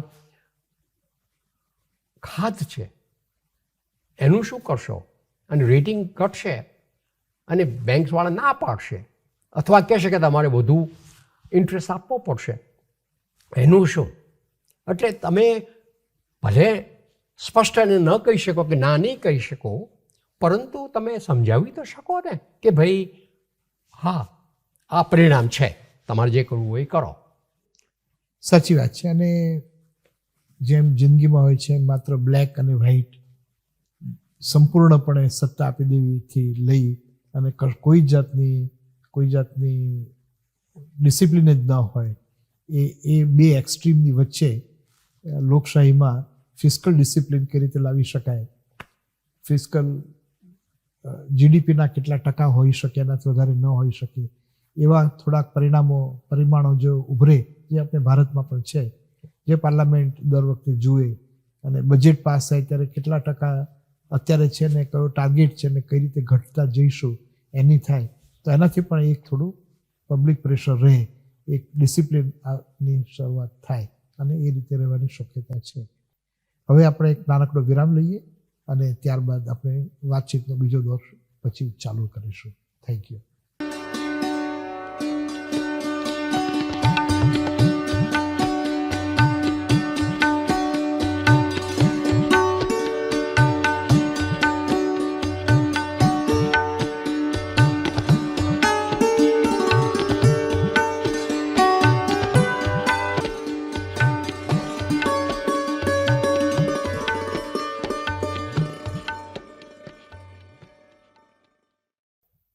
દર્શક મિત્રો, આપ સૌનું ફરીથી એકવાર સ્વાગત છે. આપણે શ્રી નટવરભાઈ ગાંધી સાથે એક દીર્ઘ સંવાદનો પહેલો દોરમાં વાતચીત કરી, બીજા દોરની શરૂઆત કરીએ. શ્રી નટવરભાઈ ગાંધી, જેમ તમે આપણે વાત થઈ એ રીતે કવિ છે, લેખક છે, બહુ જ ઉચ્ચ કક્ષાએ પહોંચેલા પબ્લિક એડમિનિસ્ટ્રેટર છે. યુએસમાં વોશિંગ્ટન ડીસીમાં 14 વર્ષ સુધી તેઓ CFO રહ્યા. આપણે એમના બીજા દોરમાં બીજી વાતો શરૂ કરીએ એ પહેલાં, એમણે એ જ્યારે CFO હતા, ટેક્સ કમિશનર પહેલાં 3 વર્ષ રહ્યા, 1997થી 2000, અને પછી 14 વર્ષ 2000થી 2014 એ CFO ચીફ ફાઇનાન્શિયલ ઓફિસર રહ્યા, જે ફાઇનાન્સ મિનિસ્ટરને ઇક્વિવલન્ટ કહી શકાય. એ દરમિયાન એક જે લગભગ 400 કરોડ રૂપિયાનો 40 મિલિયન US ડોલર, લગભગ 3,000 કરોડ રૂપિયા, 300 કરોડ રૂપિયાનો એક સ્કેન્ડલ, જે ગેરરીતિ ટેક્સ ડિપાર્ટમેન્ટમાં ચાલી રહી હતી, એ બહાર આવી. અને એમણે કઈ રીતે હેડ્સ ઓન એક નૈતિક હિંમત સાથે અને એની રિસ્પોન્સિબિલિટી જે હોય, ઓવરઓલ એક મુખ્ય અધિકારી તરીકેની જે રિસ્પોન્સિબિલિટી હોય એને સ્વીકારીને એને એ કર્યા. એક બહુ રસપ્રદ એમની જીવનકથાનો એક ભાગ છે. આપણે એના વિશે થોડુંક એમની પાસે સાંભળીએ અને પછી આપણે અન્ય વાતો શરૂ કરીએ. નટવરભાઈ. તમારી વાત સાવ સાચી છે. હું CFO હતો એ પહેલાં વોશિંગ્ટન ડીસીનો ટેક્સ કમિશનર હતો, ત્યારે બહુ જ લો લેવલ ઉપર કર્મચારીઓ ભેગા મળીને એક પૈસા ચોરી કરતા હતા. અને એ કૌભાંડ 20 વર્ષથી ચાલતું હતું. અને વોશિંગ્ટન ડીસીના જે ટેક્સ એડમિનિસ્ટ્રેશન, જે ટેક્સનું ખાતું હતું આખું, રેવન્યુ ડિપાર્ટમેન્ટ, એમાં કોઈ એથિક્સની ટ્રેનિંગ હતી નહીં અને લોકો ભણેલા હતા. અને ઉપરના જે અધિકારીઓ હોય એ આવે ને જાય, એટલે એ લોકો ગણતરી જ કરતા નહોતા ઉપર કોણ છે એ, કે તમારે જે કરવું એ કરો, અમે તો અમારું કામ કરીશું, ન કરશું, વોટેવર. હવે એ કૌભાંડમાં એ લોકોએ લગભગ $40 million વીસેક વર્ષ સુધી ચોરી ગયા. એ બહાર આવ્યું. ત્યારે સ્વાભાવિક રીતે બહુ મોટી ધમાલ થઈ. અને કેમ થઈ? કોણ જવાબદાર છે? બધા સામાન્ય રીતે મેયરને પૂછે અને મેયરની પ્રેસ કોન્ફરન્સમાં કીધું કે તમારા હાથ નીચે આવું મોટું કૌભાંડ થયું છે, તમારો શું જવાબ છે? તો મેયર જરા વિચારમાં પડી ગયા. એ સમયે એ જ પ્રેસ કોન્ફરન્સમાં હું બાજુમાં ઊભો હતો, તો ત્યાંથી મેં આગળ આવી અને મેયરને કીધું, એક્સક્યુઝ મી. અને જે પ્રેસ કોન્ફરન્સ હતી, બધા પ્રતિનિધિઓ હતા વર્તમાનપત્રોના, એ લોકોને મેં કહ્યું, જે પ્રોટોકોલ જે કહેવાય મેયોરલ, એનો ભંગ કરીને મેં કીધું કે આઈ એમ રિસ્પોન્સિબલ પાર્ટી, નોટ મેયર. કારણ કે CFO ઇન્ડિપેન્ડન્ટ છે અને ટેક્સ ડિપાર્ટમેન્ટ છે એ CFOના હાથ નીચે છે, એટલે હું હેડ ઓફ ધ ઓફિસ જવાબદાર છું. સ્વાભાવિક રીતે મેયરને તો રાહત થઈ જ, પરંતુ પછી જે માછલા ધોવાના હતા એ મારી ઉપર શરૂ થયા. અને પછી તો મહિનાઓ સુધી એ માછલા ધોવાના શરૂ રહ્યા જ. અને ત્યારે તો એવું થયું કે ભાઈ કે હવે આ ગાંધી જીવશે કે નહીં, કારણ કે છાપામાં દરરોજ સમાચાર આવ્યા કરે. અને એને કારણે દેશમાં પણ સમાચાર આવ્યા કે જો આવું મોટું કૌભાંડ થયું છે, આપણો કોઈ ગુજરાતી એમાં ઇન્વોલ્વ છે. કહેવાનું એમ કે આ માણસ પૈસા ચોરી ગયો, નો. એમાંની એક પાઈ પણની મને મારા ખાતામાં જમા નહોતી થઈ. પરંતુ એ કૌભાંડની જવાબદારી મારી જ ગણાય, કારણ કે હું સૌથી ઉપરી અધિકારી હતો. આ બાબતમાં દેશમાં લાલ બહાદુર શાસ્ત્રીએ એક દાખલો બેસાડેલો. મને બરાબર યાદ છે, હું દેશમાં હતો ત્યારે ક્યાંક મધ્યપ્રદેશમાં કે ઉત્તર પ્રદેશમાં રેલવે એક્સિડન્ટ થયેલો. અને ત્યારે લાલ બહાદુર શાસ્ત્રી રેલવે પ્રધાન હતા. ત્યારે એમણે રાજીનામું આપેલું, કહેલું કે ભાઈ હું જવાબદાર છું, કારણ કે હું રેલવે મિનિસ્ટર છું. જોકે એને જે એક્સિડન્ટ થયો એને કોઈ લેવા દેવા હતી જ નહીં, પરંતુ એ જવાબદારી લેવા તૈયાર હતા, જે મેં કરેલો.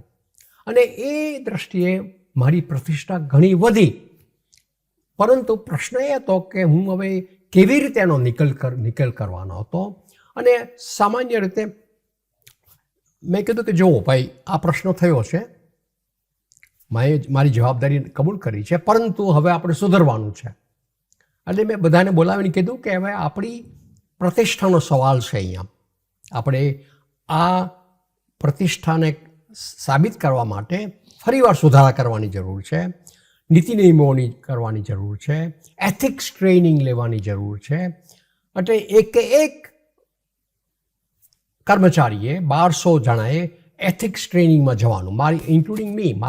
મારાથી મેં શરૂઆત કરી કે તમે પબ્લિક કર્મચારી હો તો તમારે શું કરવું ને શું ન કરવું, કોની સાથે કેમ વર્તવું, તમારી જવાબદારીઓ શું છે, એ બધું વળી પાછું બધાને શીખવાડવામાં આવ્યું. નવા કંટ્રોલ્સ મૂકવા આવ્યા અને જે પકડાણા એ બધાની ઉપર સખ્ત કેસ કરવામાં આવ્યા અને જેલમાં મૂકવામાં આવ્યા. અને એક દાખલો બેસાડ્યો. મેં કીધું કે કોઈ પણ આ બાબતમાં પકડાશે ભવિષ્યમાં સ્કેન્ડલ કરવામાં, તો અમે એને જેલમાં મૂકવા સુધી પ્રયત્ન કરીશું, અને કર્યા. કારણ કે પ્રશ્ન એ છે કે જ્યારે કોઈ રોકડા પૈસા ઇન્વોલ્વ હોય, કેશ ઇન્વોલ્વ હોય, પૈસા આવતા હોય, તમારા હાથમાં હોય, તો માનવ સહજ લાલચ તો ખરી કે ચાલો થોડા ખીચા મૂકી દઈએ. પરંતુ એ ન જ થાય. એ ન જ, કારણ કે તમારી એક પબ્લિક કર્મચારી તરીકેની જવાબદારી છે એથિક્સની, કે આ તો પૈસા પબ્લિકના છે, મારા થોડા છે. મને બરાબર યાદ છે કે હું જ્યારે મૂળજી જેઠા માર્કેટમાં કામ કરતો હતો ત્યારે હુંડી છોડવાની જવાબદારી મારી હતી. એક બેંકમાંથી જાઓ, લાખો રૂપિયા લઈ લો, બીજી બેંકમાં જાઓ અને ભરો અને હુંડી છોડાવો અને માલ લઈ આવો. ત્યારે એ એક બેંકમાંથી બીજી બેંકમાં જતી વખતે જે અડધો કલાક હોય એમાં હું લખપતિ બની જતો હતો. મારા હાથમાં લાખો રૂપિયા હોય. ત્યારે મને ઘણીવાર થતું કે આમાંથી 2000 રૂપિયા લીધા હોય તો મને મારી ઓરડી મને થઈ જાય. પરંતુ એમ કેમ થાય? પૈસા મારા થોડા હતા, એ તો શેઠના હતા, પેઢીના હતા. તો એ જે જવાબદારી સમજવાની છે કે ભાઈ આ પૈસા કોના છે, તો રેવન્યુ ડિપાર્ટમેન્ટમાં જે કલેક્ટ થાય એ પૈસા પ્રજાના છે. તમે તો કસ્ટોડિયન છો. એ કસ્ટોડિયન તરીકે તમારી પરિસ્થિતિ, તમારી જવાબદારી એવી છે કે એ પૈસા એવા ને એવા રહે અને એનો સદુપયોગ થાય. બહુ સરસ, બહુ સાચી વાત કહી. અને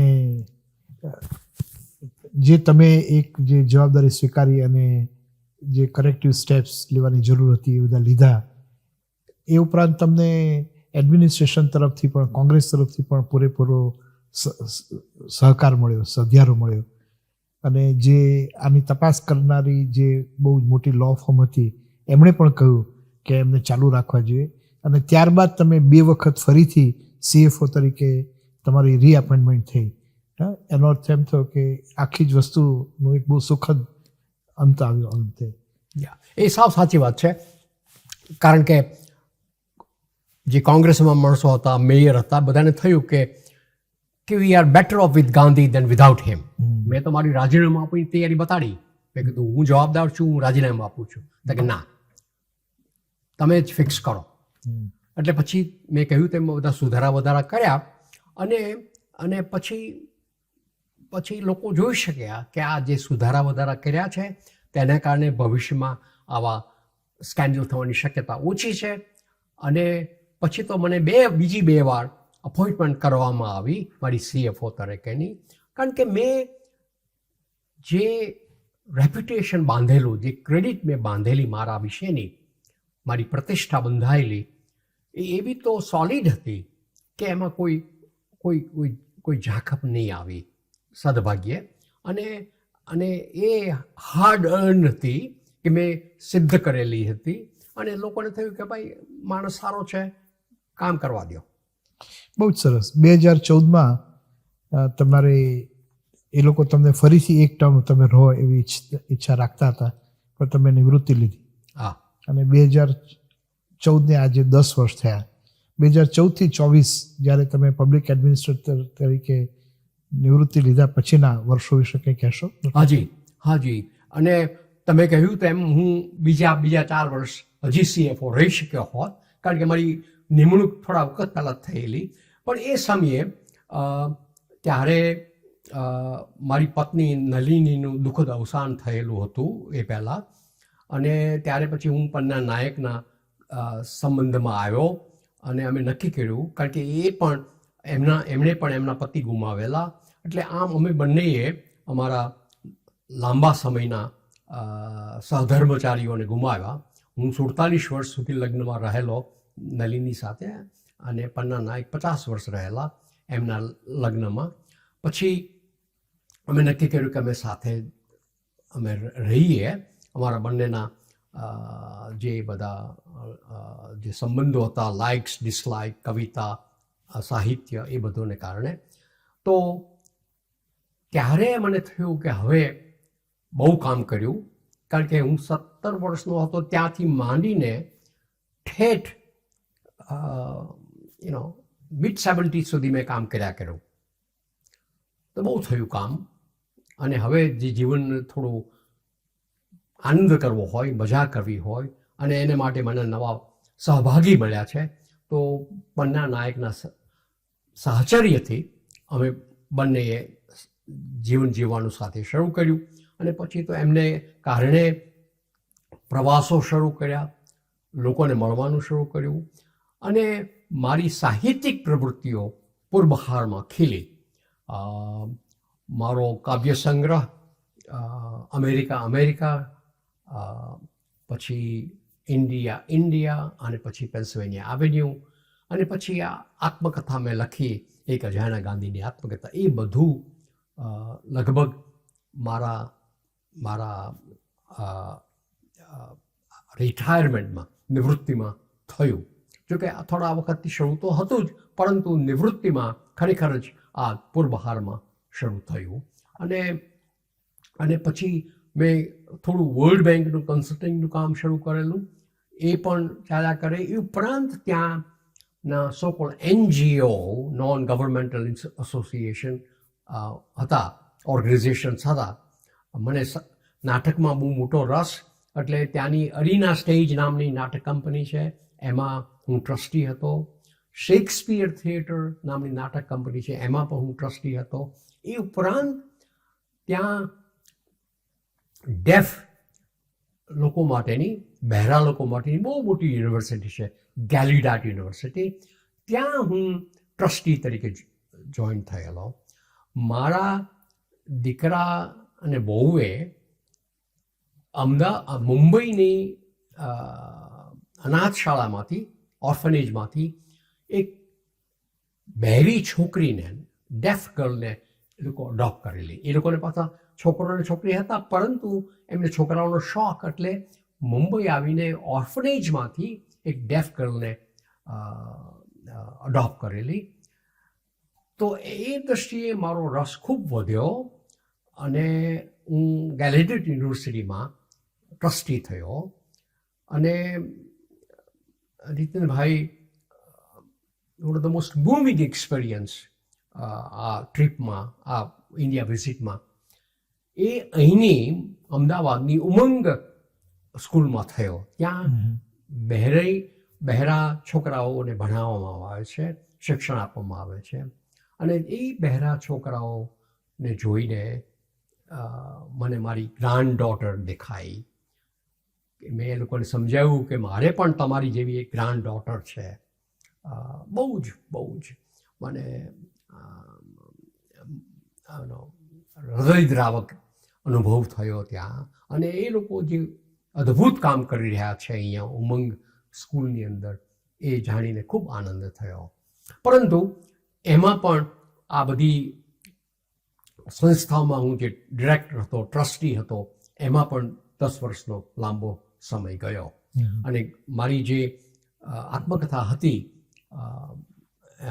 એક અજાણ્યા ગાંધીની આત્મકથા, એ ગુજરાતીમાં લખાણી અને એનો હિન્દીમાં અનુવાદ થયો છે. આ મહિને જ એનો મરાઠીમાં અનુવાદ બહાર પડ્યો. અને આગળ કહ્યું તેમ મેં ઇંગ્લિશમાં તો ચોપડી લખી જ છે, સ્ટીલ ધ પ્રોમિસ લેન્ડ. અને કવિતાની બાબતમાં હું જ્યારે ઇમિગ્રન્ટ તરીકે અમેરિકામાં ગયો તો મને અમેરિકા કેવું દેખાણું, એ વિષયના 51 કાવ્યો, અને તે પણ પૃથ્વી છંદમાં. મને બરાબર યાદ રહેલું કે પૃથ્વી છંદમાં કવિતા લખવી જોઈએ તો તમારી કિંમત થાય. તો પૃથ્વી છંદમાં મેં એ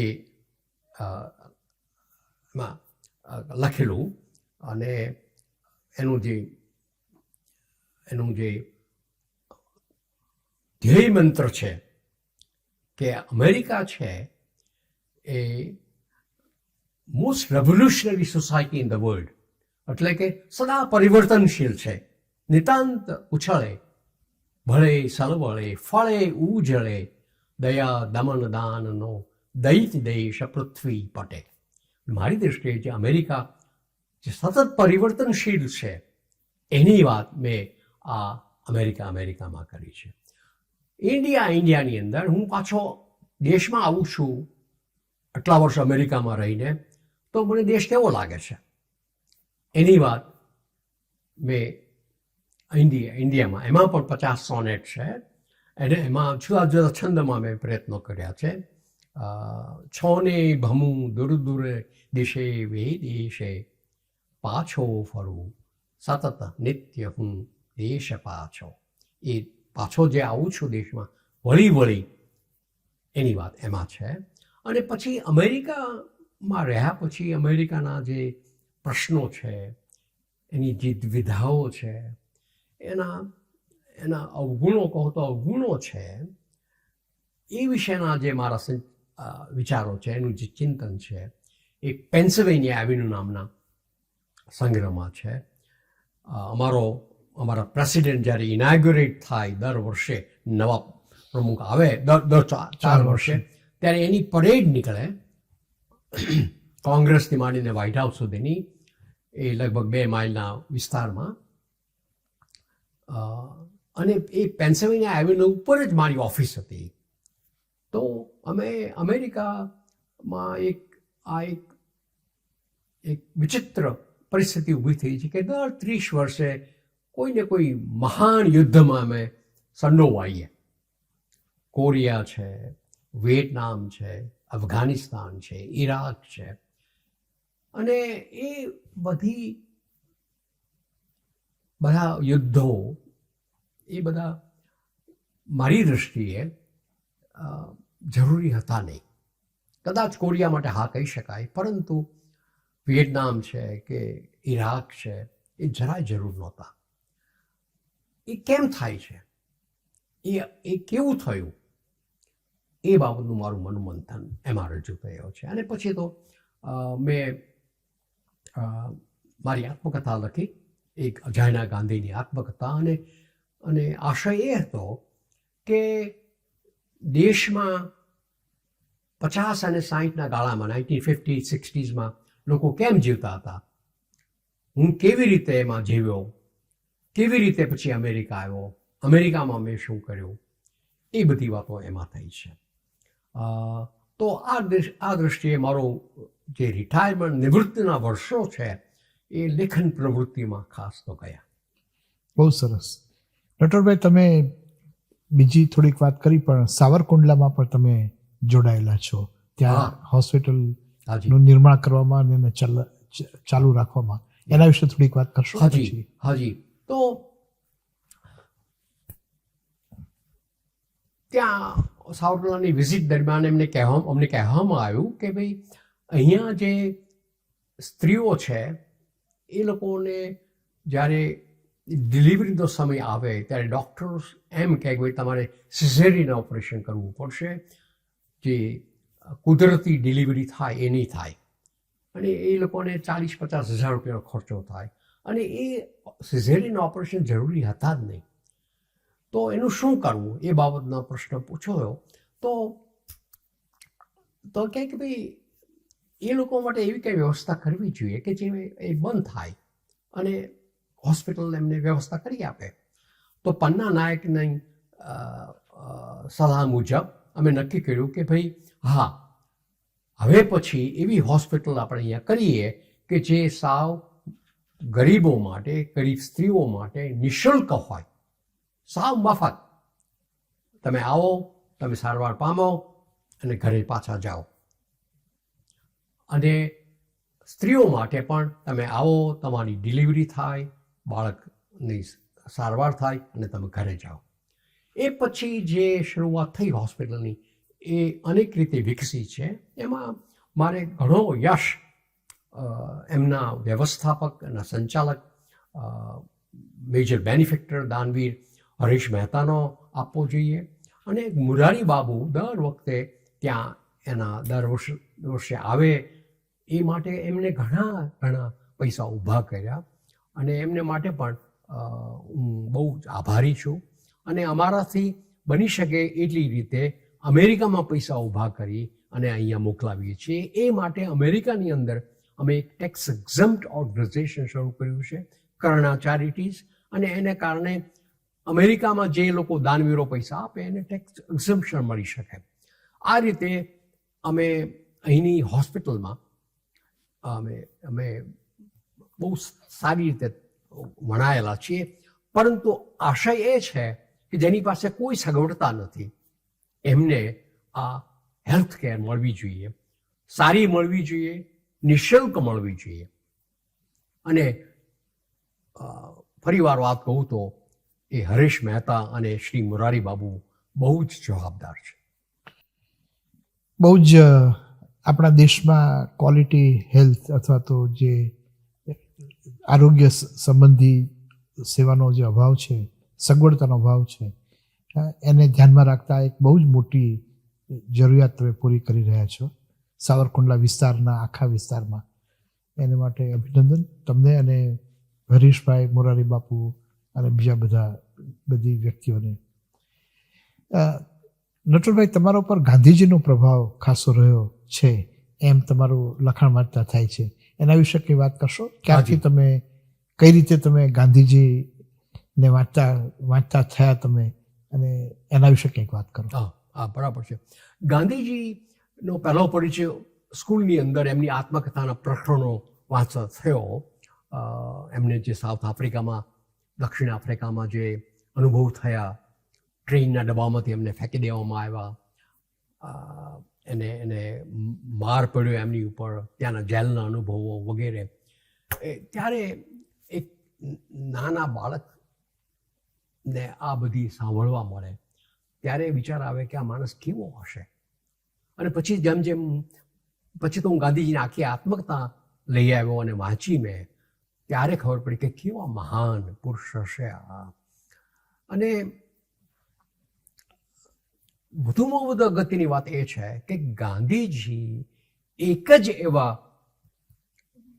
રાષ્ટ્રપુરુષ હતા આપણી આગળ, અને આવ્યા પહેલી વાર, કે જે સર્વથા નિડર હતા. એમને કોઈ અંગ્રેજોનો કોઈ ભય હતો જ નહીં. પહેલી જ વાર એક એવો લીડર મળ્યો કે જેને અંગ્રેજોને કીધું થાય તે કરી લ્યો. એમને કહેવામાં આવ્યું કે તમારે ચંપારણ જવાનું નથી.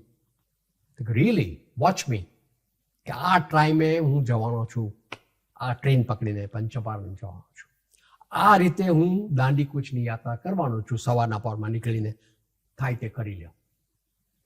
એ જે મહાનતા હતી એ પહેલી વાર આપણને ગાંધીજીમાં મળી.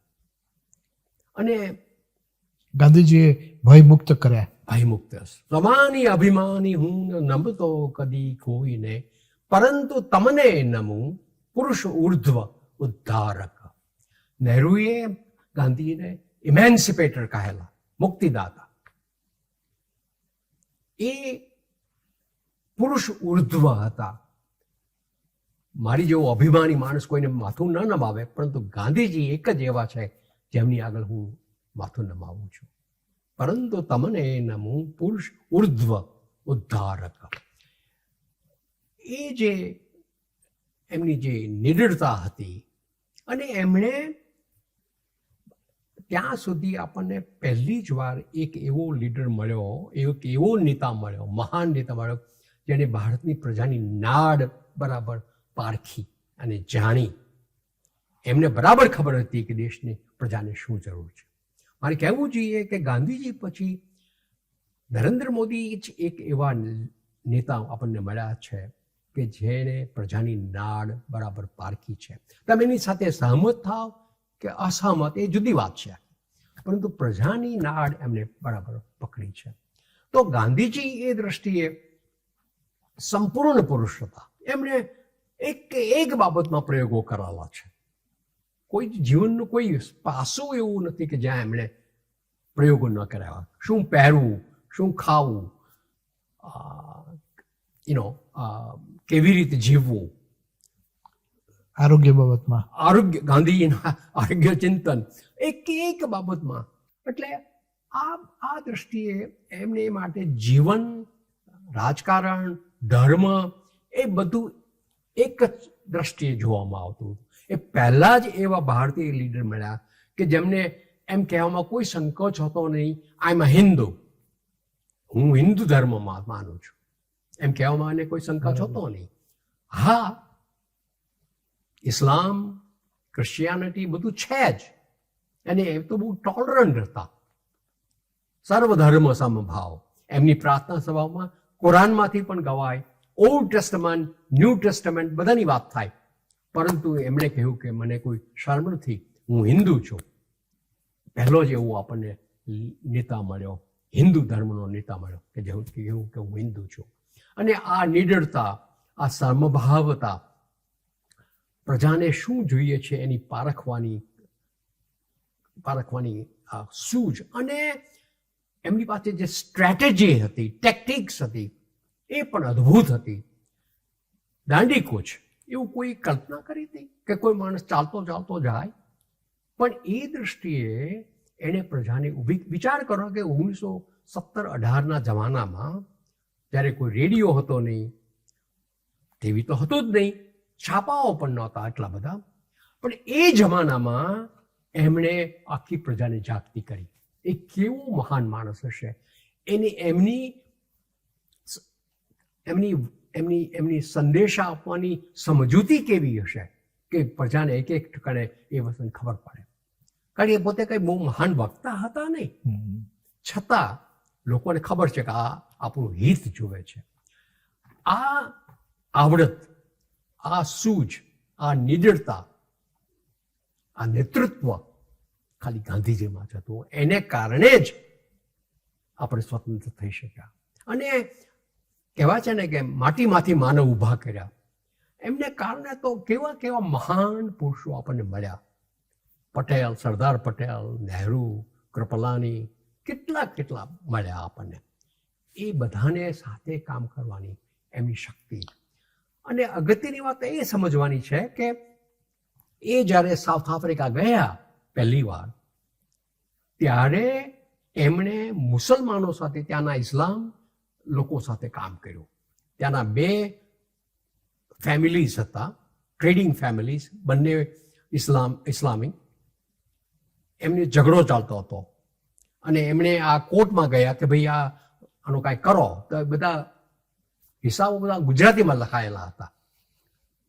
તો જજ કે ભાઈ આમાં મને કાંઈ ખબર ના પડે, કોઈક એવો માણસ જોઈએ કે જે ઇંગ્લિશ પણ જાણે, ગુજરાતી પણ જાણે. તો દેશમાંથી કોલ આવ્યો કે ભાઈ કે આવા કોઈ માણસને મોકલાવો અહીંયા. ત્યારે ગાંધીજી લંડનથી પાછા આવેલા, એને ખબર નહોતી કે શું કરવું. ખાલી 24-25 વર્ષની ઉંમર. તો ત્યારે સાઉથ આફ્રિકા ગયા અને ત્યારે એમણે આ 2 ટ્રેડિંગ ફર્મ્સ હતી એમની સાથે સમાધાન કરાવ્યું કોર્ટમાંથી પાછા નીકળીને.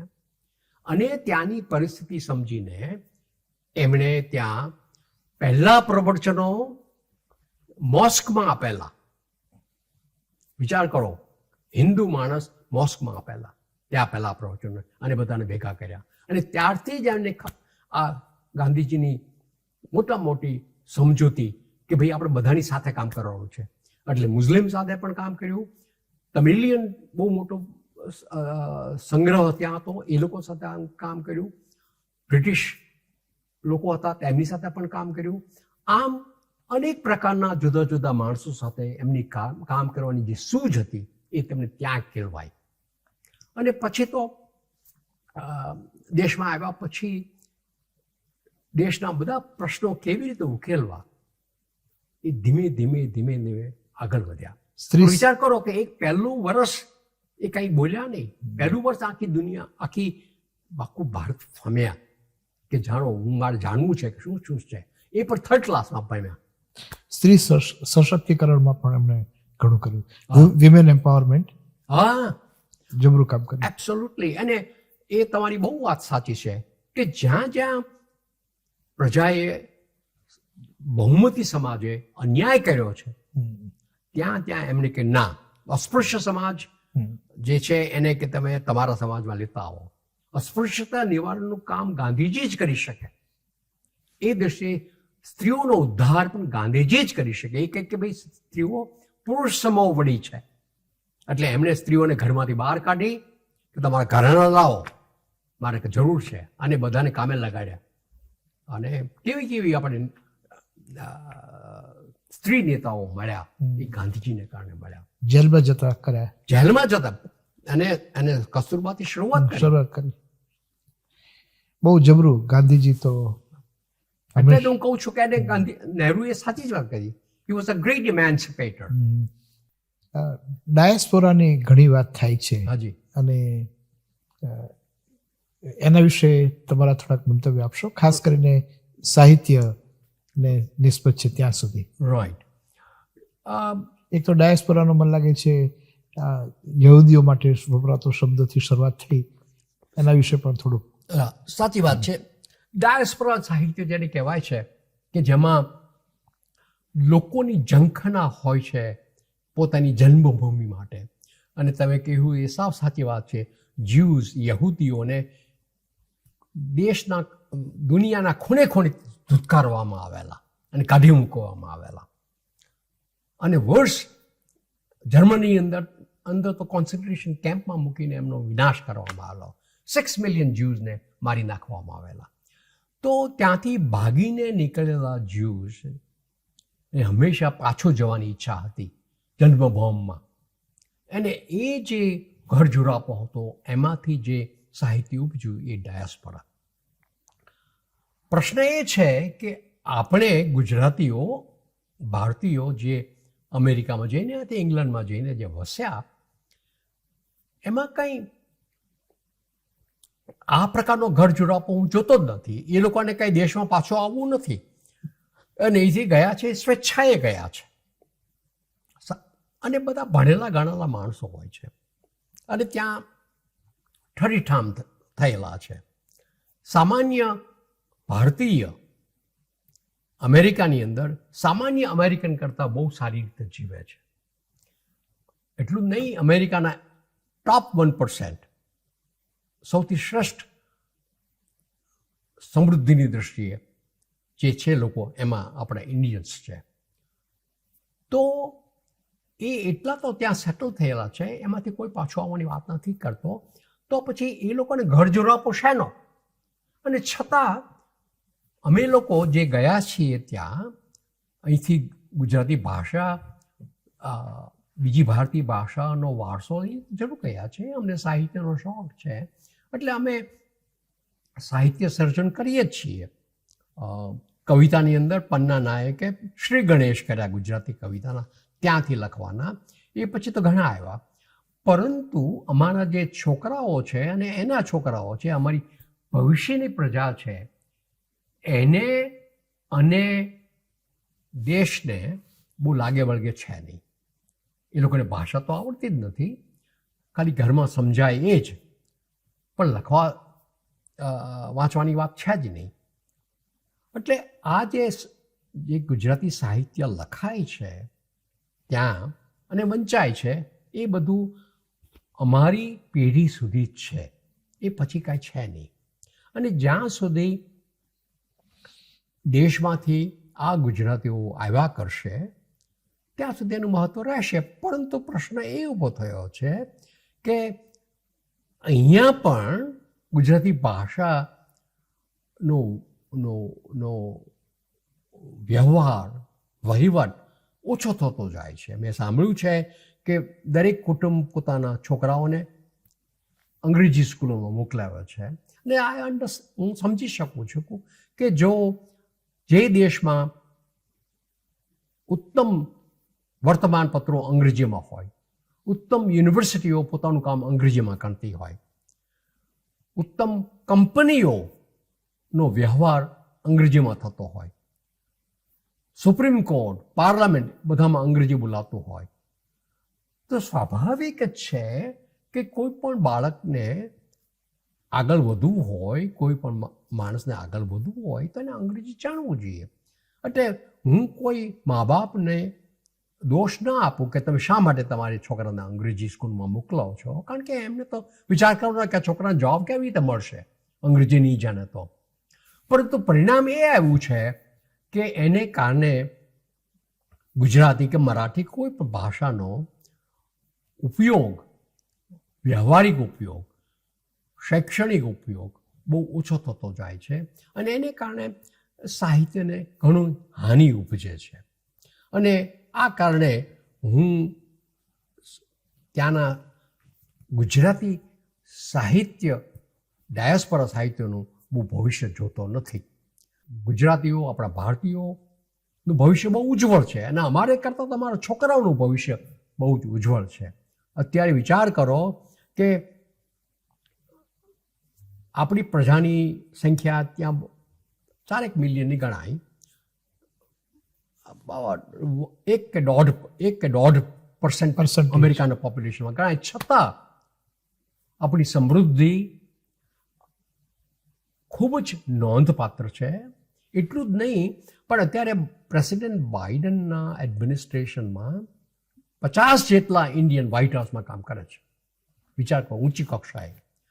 કોઈ એવી વ્હાઇટ હાઉસની મિટિંગ ન હોય કે જેમાં અગત્યની મિટિંગ ન હોય કે જેમાં કોઈ ઇન્ડિયન પાર્ટિસિપેટ ન કરતો હોય. અત્યારે vice president of America is an Indian American, Kamala Harris. અને રિપબ્લિકન નોમિનેશનમાં કન્ટેસ્ટ કરતી બાઈ નિકી હેલી, ઇન્ડિયન અમેરિકન. અત્યારે કોંગ્રેસની અંદર 5 ઇન્ડિયન અમેરિકન કોંગ્રેસમેન છે. અને લોકલ સ્ટેટની તો અસંખ્ય ગુજરાતીઓ, ભારતીયો કામ કરી રહ્યા છે ઊંચી કક્ષાએ. એટલે એ તો સંખ્યા છે જ, એ તો આવડત છે, ખંત છે, અને એ બતાવવાની જ છે ત્યાં. એટલે એ લોકોનું ભવિષ્ય તો ઉજ્જવળ છે જ, પરંતુ સાહિત્યનું, ભાષાનું ત્યાં ભલે અમે પ્રયત્ન કરીએ. અમારી ત્યાં ગુજરાતી સાહિત્ય અકાદમી છે, શ્રી રામ ગઢવી એના પ્રમુખ છે. ત્યાં અમારે ગુજરી સામયિક નીકળે છે ઘણા 30 વર્ષથી, કિશોર દેસાઈની એડિટરશીપની છે. પરંતુ એ બધું એ ભગીરથ પ્રયત્નો છે, પણ એનું ભવિષ્ય હું બહુ લાંબુ જોતો નથી. એ સ્વાભાવિક છે, કારણ કે આર્થિક પરિબળો જે રીતે કામ કરે છે એ રીતે ભાષાનો ઉપયોગ પણ માં ફેર પડશે. યુએસમાં રહ્યા અને તમને 2 ફાયદાઓ છે.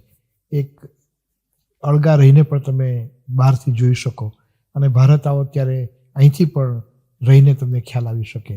તમને ભારતનું ભાવિ કેવું લાગે છે? એક આર્થિક મહાસત્તા તરીકે, એક ઇક્વિટેબલ ગ્રોથ સાથે, જે હવેના આપણે 100 વર્ષ આપણી આઝાદીને થાય ત્યાં સુધીમાં આપણે એક ડેવલપ સોસાયટીમાં જોડાવાનું જે એક સ્વપ્ન છે, એવો નિર્ધાર છે દેશનો, એના અનુસંધાનમાં. એ સાવ સાચો પ્રશ્ન છે અને અગત્યનો પ્રશ્ન છે. અને જ્યારે હું ભારત આવું છું ત્યારે મને ભારતની સિદ્ધિઓ વિશે, ભારતના પરિવર્તન વિશે ખૂબ જ ઊંચો અભિપ્રાય છે. મેં જ્યારે ભારત છોડ્યું, દેશ છોડ્યો 50-60 વર્ષ પહેલાં, એ દેશ અને આ દેશ સાવ જુદા છે. મેં જે દેશ છોડ્યો એ ડિફિડન્ટ હતો, જેને આત્મશ્રદ્ધા નહોતી. આજે હું કોન્ફિડન્ટ, સેલ્ફ કોન્ફિડન્ટ, અસર્ટિવ ઇન્ડિયા જોઉં છું. અને ભારતીય પ્રગતિ આર્થિક દૃષ્ટિએ અસાધારણ છે.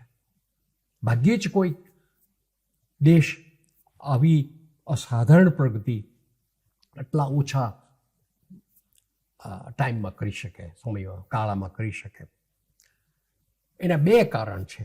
એક કારણ તો આપણી પાસે આ ડેમોગ્રાફિક ડિવિડન્ડ જેને કહે છે એ છે કે વિકસેલી પ્રજા છે બધી, યુરોપ, સ્કેન્ડિનેવિયાના દેશો, અમેરિકા, જાપાન, એ બધા એજિંગ ક્રાઇસિસમાંથી પસાર થઈ રહ્યા છે. એટલે એ લોકોનું જે વસ્તી છે, પ્રજા છે, એ બધી ઘરડી થતી જાય છે. કામ કરવાવાળા માણસો આગળ નથી. કોઈ પણ અર્થશાસ્ત્ર છે, કોઈ પણ ઇકોનોમી છે, એના વિકાસ માટે એને કામ કરનારા માણસો જોઈએ. ચાઇનાની અંદર પણ આ એજિંગ ક્રાઇસિસ છે.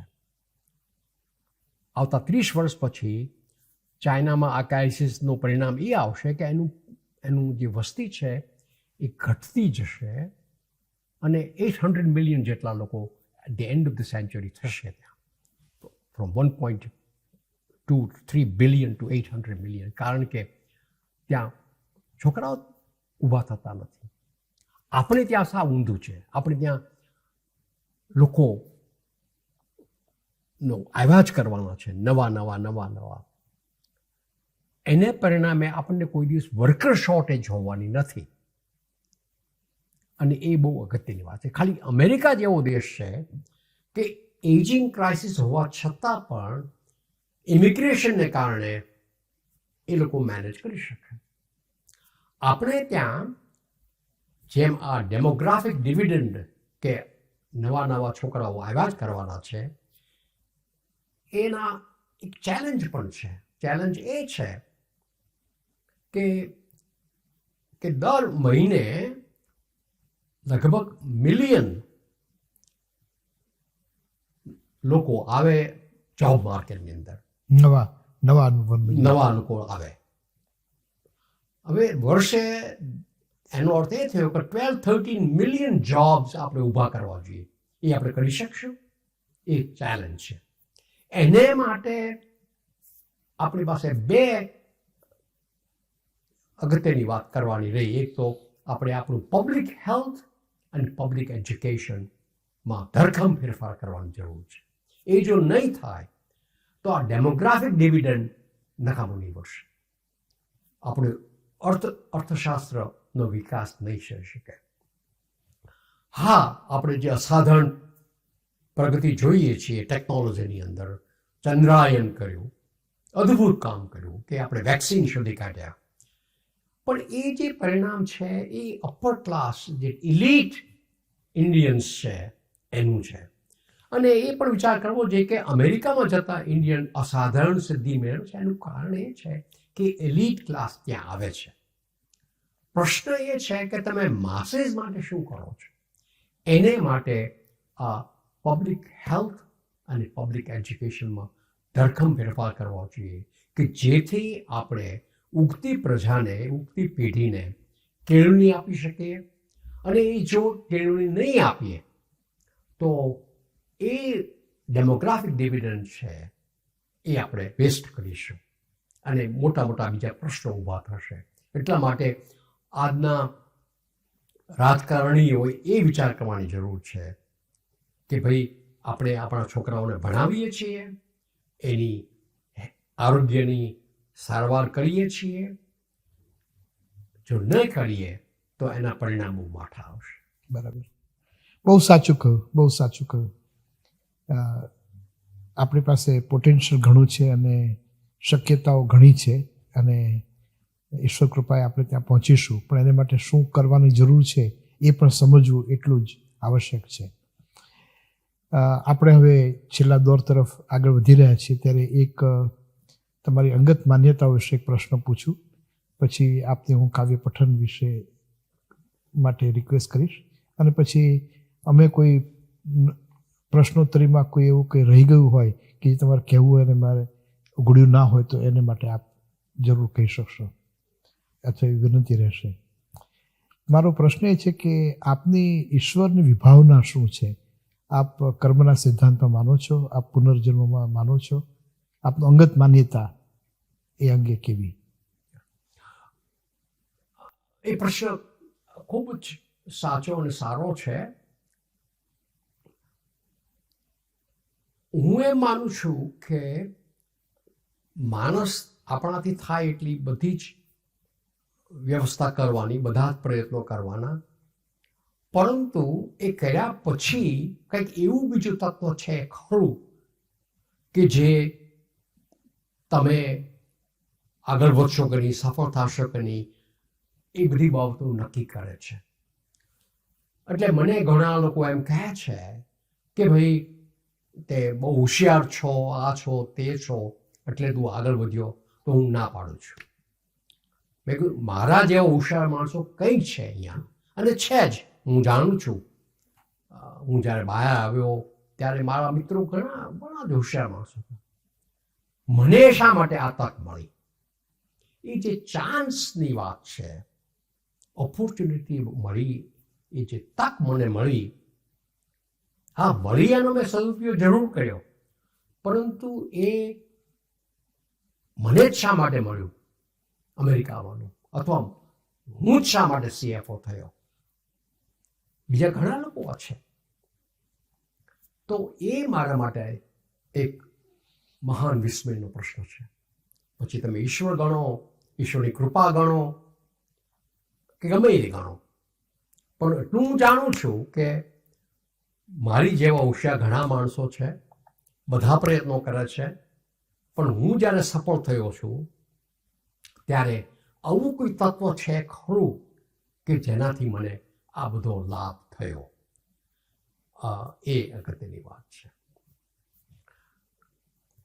લોકો કહે છે ભાઈ બાકી તો ઈશ્વર ઈચ્છા, એમ હું કહી શકું કે ભાઈ બાકી તો ઈશ્વર ઈચ્છા. બરાબર એ પરમ તત્વ જે છે જેના વિશે વિસ્મય છે. વાત સાચી. આપને કાવ્ય પઠન માટે વિનંતી કરી શકો? હાજી, આપને કહ્યું તેમ હું સામાન્ય રીતે જૂનવાણી છું.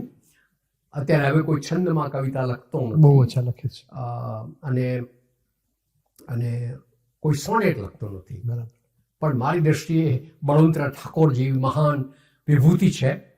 અને ઉમાશંકર કે સુંદરમ કે જે લોકો મારી દ્રષ્ટિએ અગત્યના કવિઓ હતા, એના જમાનામાં હું ઉછરેલો છું. એટલે હું એક સોનેટ વાંચું અને એ છે એક, જો જીવનનો સારાંશ કહેવો હોય તો એ કહી શકાય. અને ઘણા અત્યારના વર્તમાન કવિઓ એમ પણ માને છે કે આ બધી સુફિયાની વાતો છે, નકામી છે. પરંતુ મારી દ્રષ્ટિએ એ કવિતા છે. તો એ શિખરણી છે, સોનેટ છે, 4 4 4 અને 2. એ શેક્સપિયરિયન સોનેટ છે. અહીં આજુબાજુ જગત વસતું ત્યાં જ વસીએ, જે આપણે અસત્યો માહેથી પ્રભુ પરમ સત્ય એ તું લઈ જા, એ શિખરણી છંદમાં છે. અહીં આજુબાજુ જગત વસતું ત્યાં જ વસીએ, વસે છે જીવે છે જન ગતિમતી ભિન્ન રીતિના, સુખી દુઃખી ઘેલા સમજ સલણા કંઈક નગુણા, બધાને નિભાવી સમજી સહુ સહવાસ કરીએ. This is Gandhian philosophy, the other Gandhi. બરાબર. કે ભાઈ આપણે બધાની સાથે રહેવું પડશે. ગાંધીજીનો જે ભાગલા કર્યા દેશના, એનો વિરોધ થવાનું કારણ આ. બરાબર. કારણ કે મેં આગળ કહ્યું તેમ ગાંધીજીએ મુસ્લિમો સાથે પોતાની જીવનની કારકિર્દી શરૂ કરેલી. એમ કે બધાની સાથે રહેવાનું છે. એમ તમે તમારો જુદો ચોખ્ખો કરીને બેસો ન ચાલે. બધાને નિભાવી સમજી સહુ સહવાસ કરીએ, અહીં આજુબાજુ જગત વસતું ત્યાં જ વસીએ, નથી એવું કહેતો બધું જ બધું છે સારું સરખું, વળી જાણું છું કે વિષમ ગણુને વિષ પૂરતું, પરંતુ જ્યાં ઘેરું તમસ ત્યાં ઉજાસ કરીએ. બધું ડિફિકલ્ટ છે. Life is difficult. પણ તમારાથી થતું હોય એ તમે કરો. કે નહીં ભાઈ મારો દીવડો મેં પ્રગટાય. બરાબર. અહીં આજુબાજુ જગત વસતું ત્યાં જ વસીએ, પશુ પંખી પુષ્પો તરુપર્ણને અદ્રિઝરણા, રસે ગંધે સ્પર્શે શ્રવણ મતીને દ્રષ્ટિ ધરીને, બધી સૃષ્ટિ માણી જીવન વન સુવાસ કરીએ. આપણી જે ગુજરાતી યુનિડિમેન્શનલ બરાબર પ્રવૃત્તિ છે કે પૈસા માણવા આ છે તે છે, ભાઈ આપણી આજુબાજુ તો કંઈક વસ્તુ, પશુ પંખી પુષ્પો તરુપર્ણને અદ્રિઝરણા, રસે ગંધે સ્પર્શે, ઓલ સેન્સીસ, રસે ગંધે સ્પર્શે શ્રવણ મતીને દ્રષ્ટિ ધરીને, બધી સૃષ્ટિ માણી જીવન વન સુવાસ કરીએ. બહુ સરસ. અહીં આજુબાજુ જગત વસતું ત્યાં જ વસીએ, હવે જાજા છે ના દિવસ સખી ઉલ્લાસ કરીએ. That's enjoy life. So if I were to recite without all the commentary, અહીં આજુબાજુ જગત વસતું ત્યાં જ વસીએ, વસે છે જીવે છે જનગતિમતી ભિન્ન રીતિના, સુખી દુઃખી કહેલા સમજી સલુણા કંઈક નગુણા, બધાને નિભાવી સમજી સહુ સહવાસ કરીએ. અહીં આજુબાજુ જગત વસતું ત્યાં જ વસીએ, નથી એવું કહેતો બધું જ બધું છે સારું સરખું, વળી જાણું છું કે વિષમ ઘણું ને વિષ પૂરતું, પરંતુ જ્યાં ઘેરું તમસ તહીં ઉજાસ કરીએ. અહીં આજુબાજુ જગત વસતું ત્યાં જ વસીએ, પશુ પંખી પુષ્પો તરુપર્ણને અદ્રિ ઝરણા, રસે ગંધે સ્પર્શે શબનમતીને દ્રષ્ટિ ધરીને, બધી સૃષ્ટિ માણી જીવન વન સુવાસ કરીએ. અહીં આજુબાજુ જગત વસતું ત્યાં જ વસીએ, હવે જાજા છે ના દિવસ સખી ઉલ્લાસ કરીએ. Let's enjoy life. જીવનનો આ એક કોડ ઓફ કન્ડક્ટ થઈ શકે એટલું સરસ કાવ્ય છે. હા, યસ, બહુ સરસ થેન્ક કાવ્ય યુ, થેન્ક યુ. આપનો ખૂબ ખૂબ આભાર you. નટવરભાઈ, અમારે ત્યાં આવવા માટે અને અમારી સાથે આ રીતે લગભગ 2 કલાક પસાર કરવા માટે. બહુ જ આનંદ આવ્યો અને ઘણું બધું દર્શક મિત્રોને પણ ગમશે. એમની ક્ષમતા અને એમની રુચિ પ્રમાણે એ લોકો આમાંથી કંઈ મેળવી શકશે એ મને પૂરી શ્રદ્ધા છે. મને અંગત રીતે તો ખૂબ ગમ્યું આપની સાથે વાત કરીને. ખૂબ ખૂબ આભાર. Thank you. અને મને આગળ કહ્યું તેમ અહીંયા વિશ્વકોશમાં આવીને મારું જીવન ધન્ય થયું એમ હું માનું છું. અને આપના પ્રશ્નો સૂક્ષ્મ દ્રષ્ટિ ધરાવે છે અને તમારો વર્ષોનો અનુભવ એક મોટા કોર્પોરેશન ચલાવવાનો અને ઉત્તમ જીવન જીવવાનો છે હું આ પ્રશ્નો ઉપરથી તારવી શકું છું. તો તમારો બહુ જ આભાર. ખૂબ ખૂબ આભાર. Thank you. આ સાથે આજનો સંવાદ પૂરો થાય છે. આભાર.